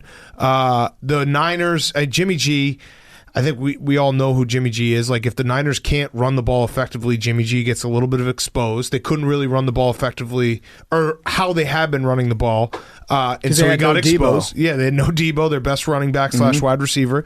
Our friend George Kittle is a fucking monster and so much fun to watch. He had 181 yards and 2 touchdowns. Dude, he was awesome. He finishes runs like he's a linebacker sometimes. Like he's falling down in the process, and he'll still make the tackle on the guy that's trying to tackle him. I feel like that's how his mentality works, where he's like, if I'm going to get tackled, guess what? I'm actually going to tackle you. Yeah. You're going to hit the ground before I do. I'm going to hurt you. Yeah. Yes. And Russ is 17-4 career versus the Niners, so he owns them. He does. He fully owns them. It was a fun game to watch, but he owns them. Whatever the Niners were building, this was like such a perfect moment too for the NFC West, where it's like, I think it's probably, in terms of like teams you don't want to face, it's probably the best division. You maybe say the AFC North, but like all 4 teams can win any game at any point. But this was the game that weirdly, like, not eliminated, but like it really hurt the Niners' chance. And the Seahawks are already kind of behind the 8 ball. So the division that we thought was going to have 4 teams will probably only have 2 because of this game.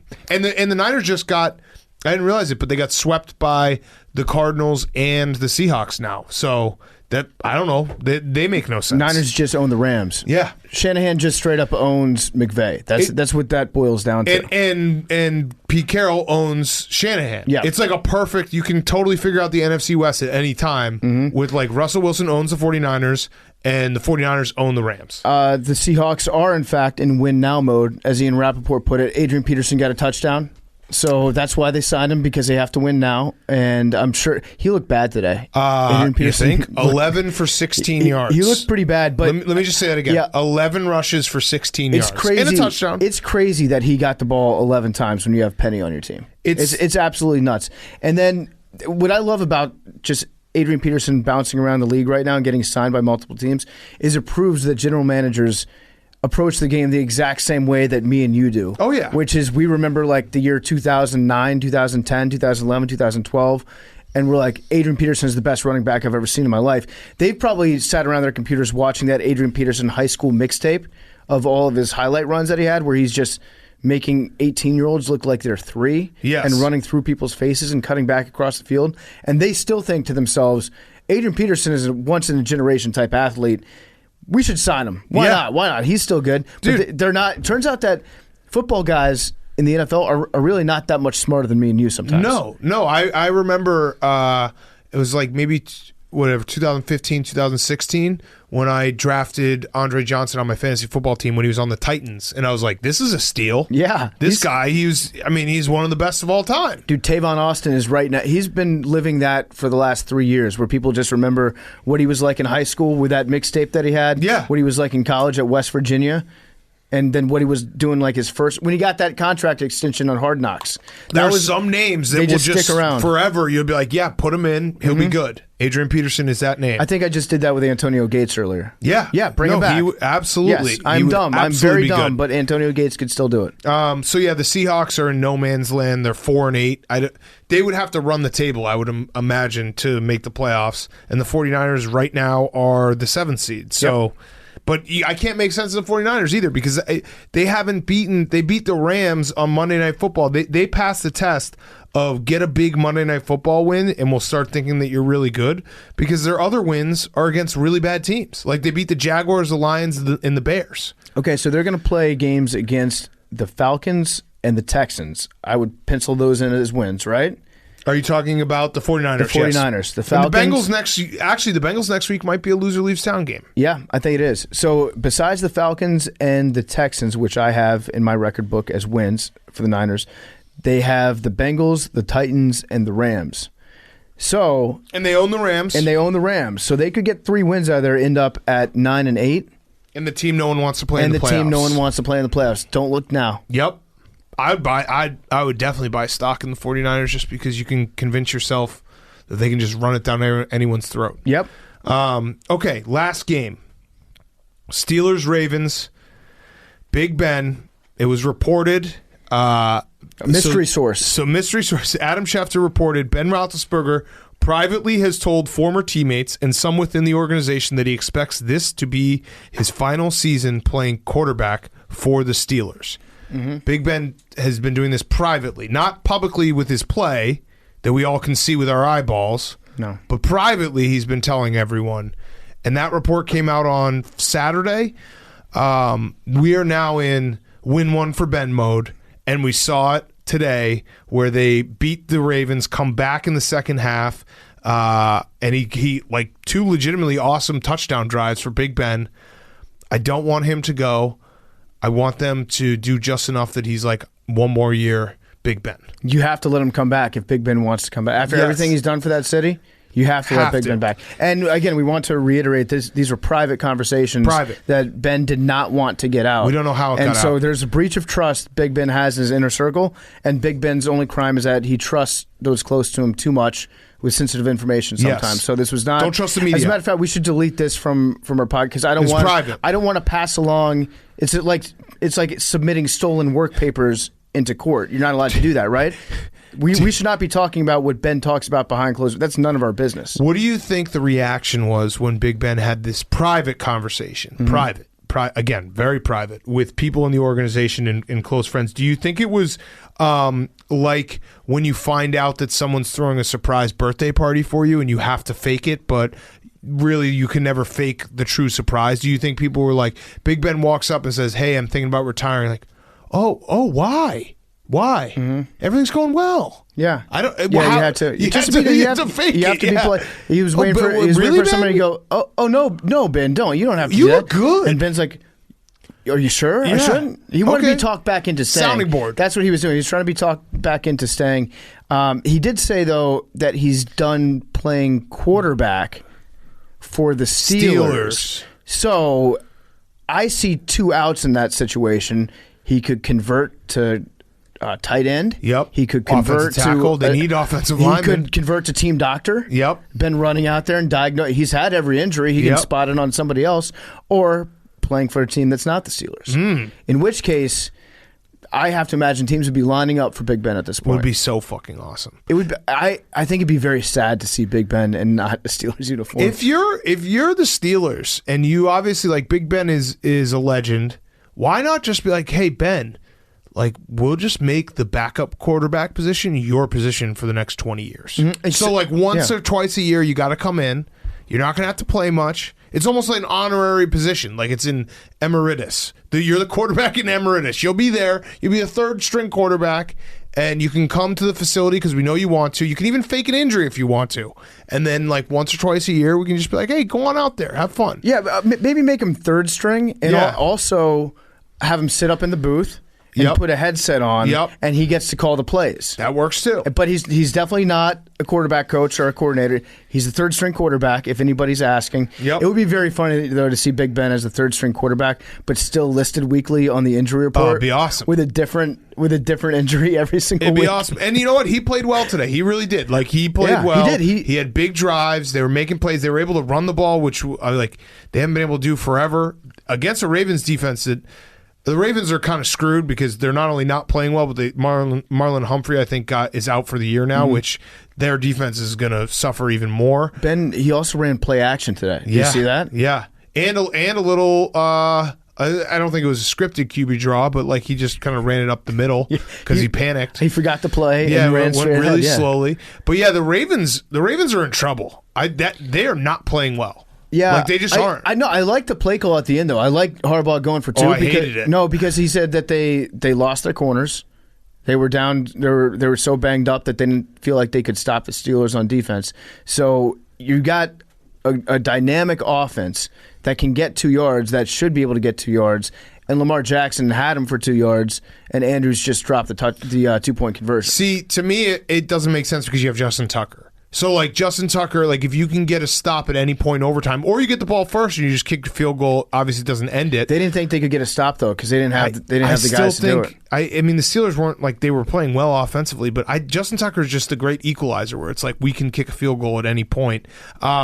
Yeah, it was I mean, Lamar missed the throw. Like, Mark Andrews, like that, he was open.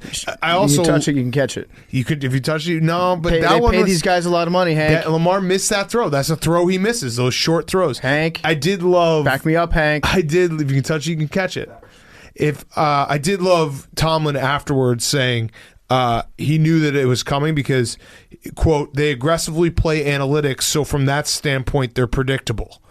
Talking about the Ravens, they're so predictable that the Steelers needed to use a timeout because they sent out their field goal block team, and then also the play was like they just didn't cover the tight end and Lamar Jackson missed it. But other than that, all that aside, they knew that was coming. It's kind of a good point that Tomlin makes, though. Like, if you play everything by the book, then somebody else can just read the book and know what you're going to do. Yeah, it's like when a coach is stupid enough to be reckless, that's what makes them really dangerous. Yes. Kind of like Brandon Staley. Yeah. But when you play the book too close to the percentages, then it's really easy to figure out what you're up to. He knows and it. you can get a guy that knows math, too, on your side. Yep. I did like Tomlin's quote after the game talking about Big Ben.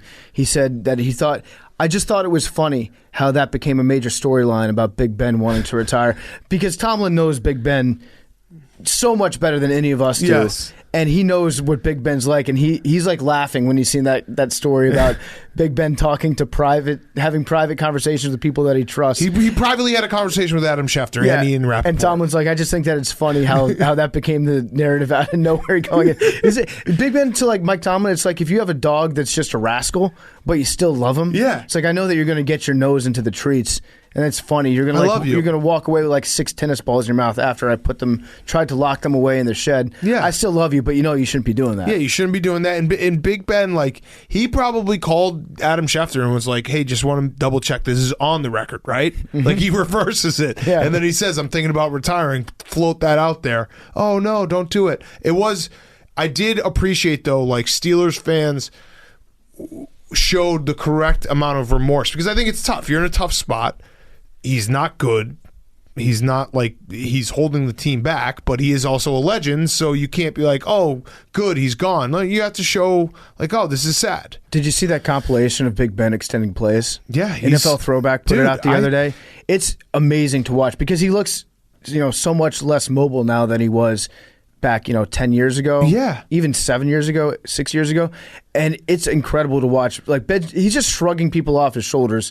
He'll shrug like 3 defensive tackles, and then he'll throw a pass like 70 yards on a dime. It was amazing to watch him. There was probably a decade-long period where whenever anyone would ask me the question, like, who would you take in a 2-minute offense need to score a touchdown? And this is during Peyton Manning and Drew Brees and Tom Brady's prime. I would say Big Ben, because that was how like insane he was when it was a pressure moment and the rush was coming, and he would just shed people like he was a fucking Avenger. It was insane. It's going to be sad. The only other thing I had from this game is TJ Watt is Defensive Player of the Year. And I know there's a lot of guys out there that could probably win it. He had 3.5 sacks today. He had 12 pressures, which is fucking insane. TJ Watt now has played 10 games this year. He has 16 sacks in 10 games. That's insane. That's crazy. That's crazy. He like single-handedly made that Steelers defense, play to a level that they could win that game. He is so fucking good. And again, I know there's a lot of good defensive players this year, and there's guys playing really good games, but TJ Watt is such an insane difference maker. So there's my vote. Thoughts and prayers to Kirk Cousins on Thursday night. Yeah. TJ Watt's coming. 16 sacks in 10 games. He only has 2 games where he hasn't had a sack. That's like when people talk about O.J. Simpson and the numbers that he put up in a 14-game season, just unreal shit that you can't even think about. Talking strictly between the lines on O.J. Simpson. Thank you, Peter King. 16 sacks in 10 games I It's crazy. I don't think anyone's ever done that before. And I'm wondering if Myles Garrett somehow has more, and people are going to be like, "How could you not say this, Myles Garrett?" All I'm going to say is Myles Garrett is exceptional. TJ Watt has moments where, and I guess Myles Garrett does too, so I don't know what I'm saying. And Myles Garrett is just, he's fucking crazy too, and so is Aaron Donald, whatever. But TJ Watt definitely has moments where he just completely takes over a game, and like today was one of those days where he was a problem. 16 sacks in 10 games. I'm saying, like, I don't know if there's a 10-game split that another player's had in the history of the NFL that has 16 sacks over the course of 10 consecutive games. All right, so well, I guess they weren't consecutive for TJ Watt. Myles Garrett has 14 sacks in 12 games. Mm-hmm. So there you go. Still Myles crazy. Garrett, everyone says Myles Garrett's probably the defensive player of the year. I think it's TJ Watt. So there it is. There's my vote. I think it's Diggs. I think it's TJ Watt. I think he does so much to make that defense so much better. Like that defense, it had a little bit of a slow start, which was weird because Tomlin, that was such a classic Tomlin rah-rah spot. Like Mike Tomlin, I love how, speaking of predictable, how he can predict what the Ravens are going to be doing. If the Steelers are underdogs and everyone has counted them out, Mike Tomlin will find a way to get his team to win. And then if they I wish the Steelers were playing the Texans next week because they would be like 10-point favorites and they would lose outright. That's what would happen. That's what would happen. Okay, those are all the games. Good job. That was pretty quick. Fast show. Very fast show. It is 2:30 a.m. right now. All right, PFT, one last sponsor before we get to Football Guy of the Week, and then we will do Who's Back of the Week as well. Yeah, absolutely. I want to talk to you guys about Sport Clips. We love Sport Clips. I have an appointment to get my hair cut at Sport Clips if somehow Ryan Fitzpatrick comes back and leads the Washington football team to that first playoff win. Wait, do I have to get my hair cut if it's Taylor Heineke and Fitzpatrick's on the team? No. What was the verbiage? It was Fitzpatrick starting. Okay, he has to start and win. The hair remains safe. But if you're looking to get a haircut, I highly suggest you go to Sport Clips. Sport Clips is the best place that a guy can go to get their haircut. It's so crazy to walk into a hair cutter and guessing if there's a wait. You don't want to be finding yourself in a situation where you sit around waiting to get your haircut. Did you know that at Sport Clips you can go to their website or app and claim your spot in line before you go in? Long wait, short wait, doesn't matter. You can see your spot on the list. You can do whatever you want. Sport Clips is going to send you a 15-minute text when it's time to arrive. The opt-in is required. Message and data fees apply. Sport Clips, best place for a guy to get their haircut, and make sure to get the legendary steam towel. Best part of any haircut is going to Sport Clips and having that steam towel when you're done. Most refreshing thing that you can possibly have happen to you at a barbershop. Okay, Football Guy of the Week, Billy. So first off, I want to start by directing you to the Barstool Sports store where we're selling Tate Meyer T-shirts that have his number, Oxford football on it, and all proceeds go to the Tate Meyer Scholarship Fund that his family set up. Awesome. A lot of people sent in, make Tate Meyer football player, Football Guy of the Week, Football Guy of the Year, but honestly, no award that I could give him would just his actions and selflessness. So he's not going to be included in the nominees for this week, but I think what he did goes above Football Correct. Guy of the Week. Yeah. It would, Correct.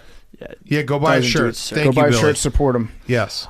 So for last week winner was Vita Vea for sporting an amazing lost tooth and just all-time Football Guy performance. Yep.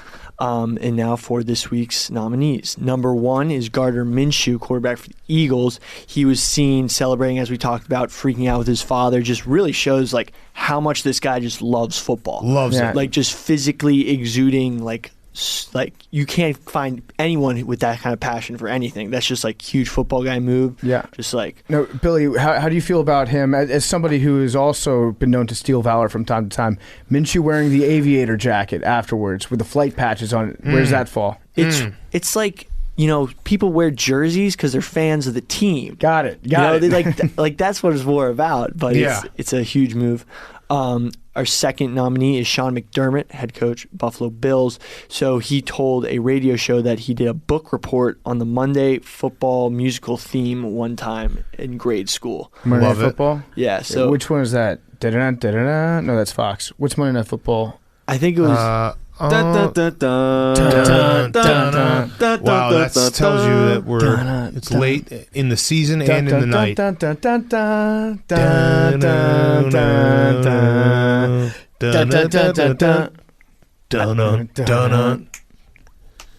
What do you say about it? I don't know. I'm actually really I curious. I actually couldn't think find it. that's less of a football guy move than John Gruden losing his virginity to the Notre Dame fight song Yes. in Yeah. his own head. Yes. Yeah. Number 3 is Mitch Hewitt, the head coach of the Chardon Hilltoppers High School. So he had a great quote. Okay. At a press conference, he said, "We do things that in 5 years are probably going to get us all fired. When our parents become soft, Chardon football will die a slow death." So that's Wait, just, that was a coach? yeah. Okay. Okay. He's just saying, like, please nobody look too hard into the drills that I'm running in practice. Okay. It's just all He's time. actually, he's just warning everyone, like, Yeah. there will be a scandal, and I'll look like a really bad guy. But I told you. Okay. But they had a huge winning culture. Okay. They do There you go. really They well. win So, football I mean, games. that's the product on the field. Yep. So did John Voight, Varsity Blues. Yeah. He won a lot of damn football games.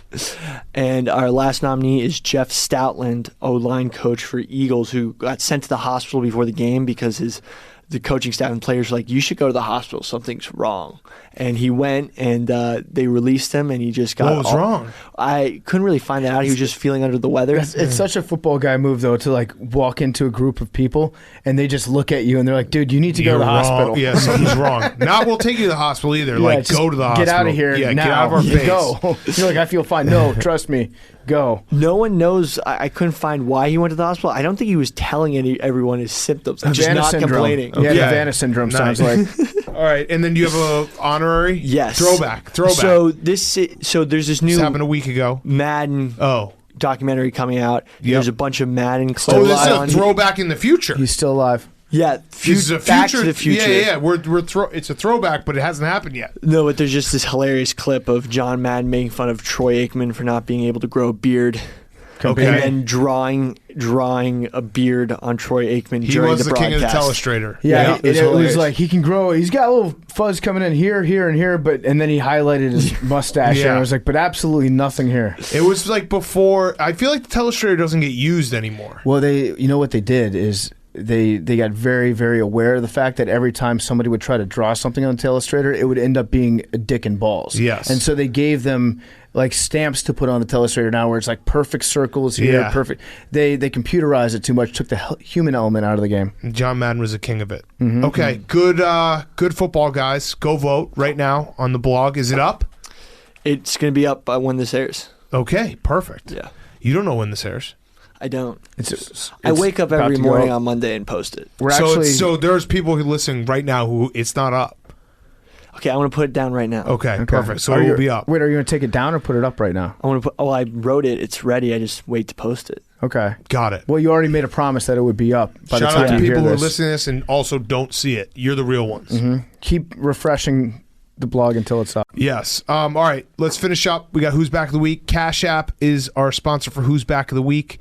Major announcement from the Cash App. They're now introducing team banking to the masses. If you're 13 plus, you need to download the Cash App now. If you have kids, if you have a little brother, if you have a little sister, a little cousin, you can use the Cash card. It's like a debit card as well as any boost currently available. Just a heads up and a reminder to the teens out there, or if you have a teen in your household, you won't be able to buy or sell stocks or bitcoins, but you can teach them about money and they can have some independence with the Cash card, which is like a debit card, using the Cash App. So download the Cash App, enter the referral code Barstool. You receive $10 and they will send $10 to the ASPCA when you download the Cash App from the App Store, Google Play Store today. Okay, Hank. My Who's Back of the Week is Lewis Hamilton. Ooh, did he win? Louis. He won today, Yep. F1, coming down to the wire. Yep. Him and Max Verstappen in a very tight race. After today's win, they're tied. I Exact love same it. amount of points, one race to go. I can't wait to watch this in February. Yeah. On Netflix. Yeah. I'm probably not going to watch it live next week. Is it next week? I believe it's next week. Okay, yes. what time is it at? Probably like 11 o'clock. Hopefully in the morning. Usually it's like today's was like in the middle of football. Yeah, that's probably not going to happen. But I'm, again, very excited to watch it in February. Have we watched the Daniel Ricciardo win that he had a couple weeks ago? No, because the series doesn't come out. It comes out fully in like February or March. Okay. So that's when we will watch it all and be like, that was sick. Oh, that was when I was watching Colts Texans instead of this. Right. Yeah. That'll be fun. It will be. I'm actually very excited. I actually really want to go back and watch the race from today. So we'll see what happened. Because it seemed like it was an awesome one. Everyone was talking about it. It's just, football season. What are you going to do? What are you going to do? At least we're honest about it. I can't wait till next summer when I start watching F1 again and get really excited about it. And then football comes and I forget about it again. And round we go. I just happened upon the Jameis 1 of 1 page right now. Oh, yeah. He's responding to everyone. This is pretty amazing. The second tweet on his timeline right now, it's a quote tweet of a video of police attacking a Greek Orthodox priest who's yelling at the Pope. And Jameis 1 of 1 says, the police knocked down and drug off the ancient Orthodox priest simply for speaking from about 200 or so feet away from Pope Francis. I guess it's not only anti-Jameis Winston media members that aren't up for a public debate. He's got a sense of humor. The guy's got a sense of humor. I fucking love that guy. Oh, my God. All right, PFT, your Who's Back? My Who's Back of the week is the Dr. Pepper Tuition Giveaway Challenge. Yes. That was back big time this weekend. We had a couple real stellar performances. I don't think anybody threw a normal pass. Nope. The game has totally changed. They've hacked it. It's completely changed. This is the future of football that America wants right now, I guess. Yeah. But there were a couple times that really made me laugh. One time was when the guy that looked like Billy from Duke went out there, and thank God they got somebody from Duke to compete in this. Mm-hmm. And he won, and he's just an absolute psychopath. Just like stone cold. He said he had been preparing like hours a day for the last several weeks. Yeah, there was a clip where he was warming up, and then his first 2 shots were like total fucking bricks. It was very funny. Yeah, and they asked him like what he wanted to do with his economics degree, and he was basically like, I want to make a lot of money. And if maybe run the world. He goes, make the world a better place too. Like the speech from Silicon Valley. Yeah, right. In episode 1. Total psycho of a guy. And then I love the referees in that. Oh, yeah. Because there are 5 officials. They have 5. Are those the actual game officials? Yes, they are. So there are rules that they're supposed to be monitoring. Do they throw a flag if you step in front of the line? I don't think so, but they do do a good job. It's like the 3-point ref. It's like the ref in the 3-point contest in the NBA All-Star Weekend where he just sits there and he just puts up the 3 over and over. It's very, very funny and very stupid. There's one in the dunk contest too that's there, I guess, to not call travels. Yes. I don't know why they have that. I probably just like when the dunk goes in. Yeah. They're like, that's 2. That's or 2. Time. That's 2. Yeah, probably the time guy. But I love watching the Dr. Pepper Tuition Giveaway Challenge. I tweeted this out, but I do believe that it's heavily biased towards students, and there should be an equivalent towards people who are maybe just out of college that have a real job that want to quit their job. There should be a Dr. Pepper event for those guys too. Agreed. That just want like, give me a year off that I don't have to work, and I can just watch football maybe for a year. Yes, and do this challenge. Mm-hmm. All right, my Who's Back is actual college football and bowl games because it was an awesome weekend. I learned my lesson to not bet against Nick Saban. The game of the year was a total disaster. I felt very bad. You gave him that good rat poison, the yummy rat poison. I mean, that was... They all of a sudden knew how to block, and also Kirby Smart, you're a fucking doofus. Like, your doofus face never going to win anything. Now they'll probably win it all. But we have our college football playoff set. Alabama 1, Michigan 2, Georgia 3, Cincinnati 4. I'm actually already going to do it again because I actually think Cincinnati could give Alabama a good game because their secondary is that fucking good, and they have a cornerback that is like... just doesn't let anyone catch anything. And Mechie's out too. So I'm going to do it again. I feel so bad for Mechie. He's been one of my favorite receivers in college football for the last 2 years. Yeah, so that sucks. But it's going to be a great bowl season, including the Arizona Bowl. So we have Boise State versus Central Michigan announced, ready to go. Barstool Sports Arizona Bowl. We have Scott Stapp from Creed, who's going to be the halftime show. I'm going to jump out of an airplane.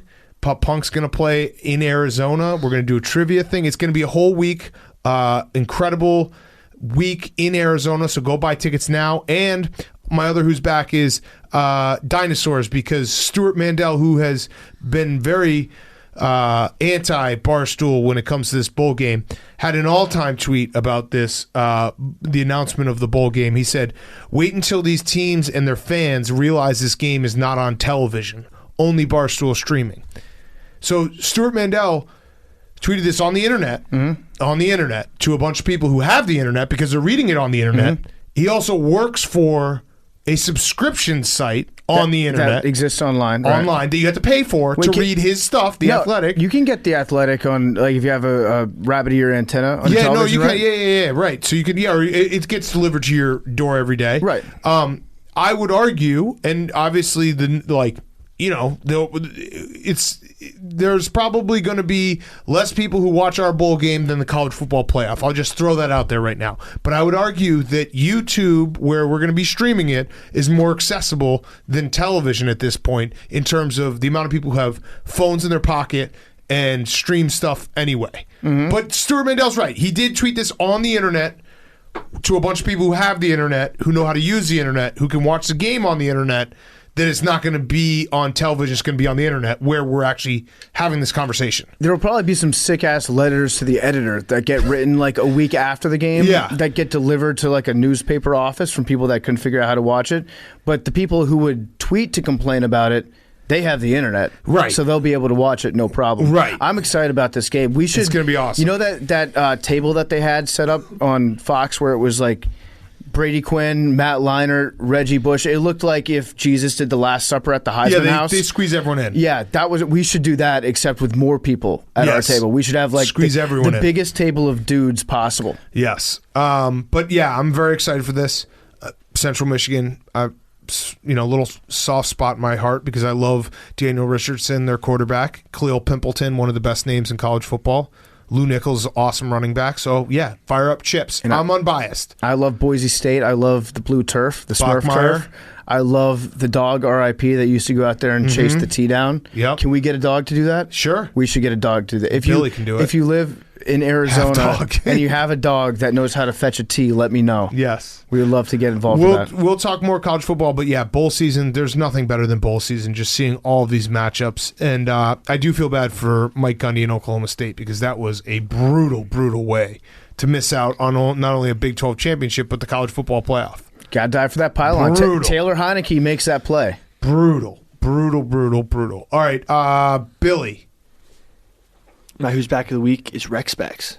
Oh. Stephen Weatherly was wearing Rec Specs. It was the first time I've seen Rec Specs in a long time. Stephen, the guy in the Broncos? Yeah. He's got tinted Rec Specs. He's got sunglass Rec Specs. He's been wearing them all year. They look awesome. And my other Who's Back is Kenny Pickett. That fake slide was electric. So good. Fake, slide cancel. That's good. Dude, it was...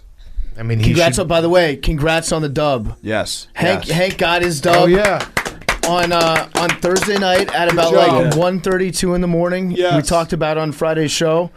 Me, Billy, and Imrags were in there coaching. It was a team effort, and we were so proud of Hank. You clutched up, Hank. Having the boys there with me meant the world. Way to go, Hank. Was that pointed to me because I wasn't there? No. I wasn't expecting PFG and Billy to stay, and they did. Got it. I wouldn't have missed it. Love you, Hank. I have to get up at 7 in the morning every day. I have two kids. You're sleeping. You're snoozing. You're dreaming. The Kenny Pickett slide. I'm still up. You fall into one of two up? camps. Yeah. One is like that was fucking sweet, which I consider myself in that camp, and then the other side, which is like quarterbacks have it too easy. If you next thing you know, like that slippery camp slope. sucks. Stuart Mandel's in that camp. I do think that the next time he does a slide, you should give the defender like a half-second grace period. Yes. So like you can't complain about a late hit on a slide the next time that you do it. It was sick. It was an amazing. I've never seen that. He done. didn't like slow down. It was perfectly executed. Slide. Do you think that he meant to do a fake slide, or do you think he was actually about to slide and then at the last second he was like, nah? Well, no one went after him, so he just had everyone frozen. The linebacker just pulled up on him even before he was about to go down. So also, Wake Forest, I don't understand. Their offense was throw it deep, run it for 1 yard, throw it deep, punt. It was a wild game to watch. I mean, but Chubb pick, great year. Wake Forest. I can't believe that Wake Forest had the year that they did this year. Yeah, they were awesome. And that's why we should expand the playoff. And guess who's the only one to blame for not expanding the playoff? Oh, yeah, that's ACC because they're trying to flex some leverage that they don't have over everyone else. Make it 12. Saturday was awesome. Saturday would have been even better if Baylor automatically got in, Utah automatically got in, Pitt automatically got in. That would make it so fun. Agreed.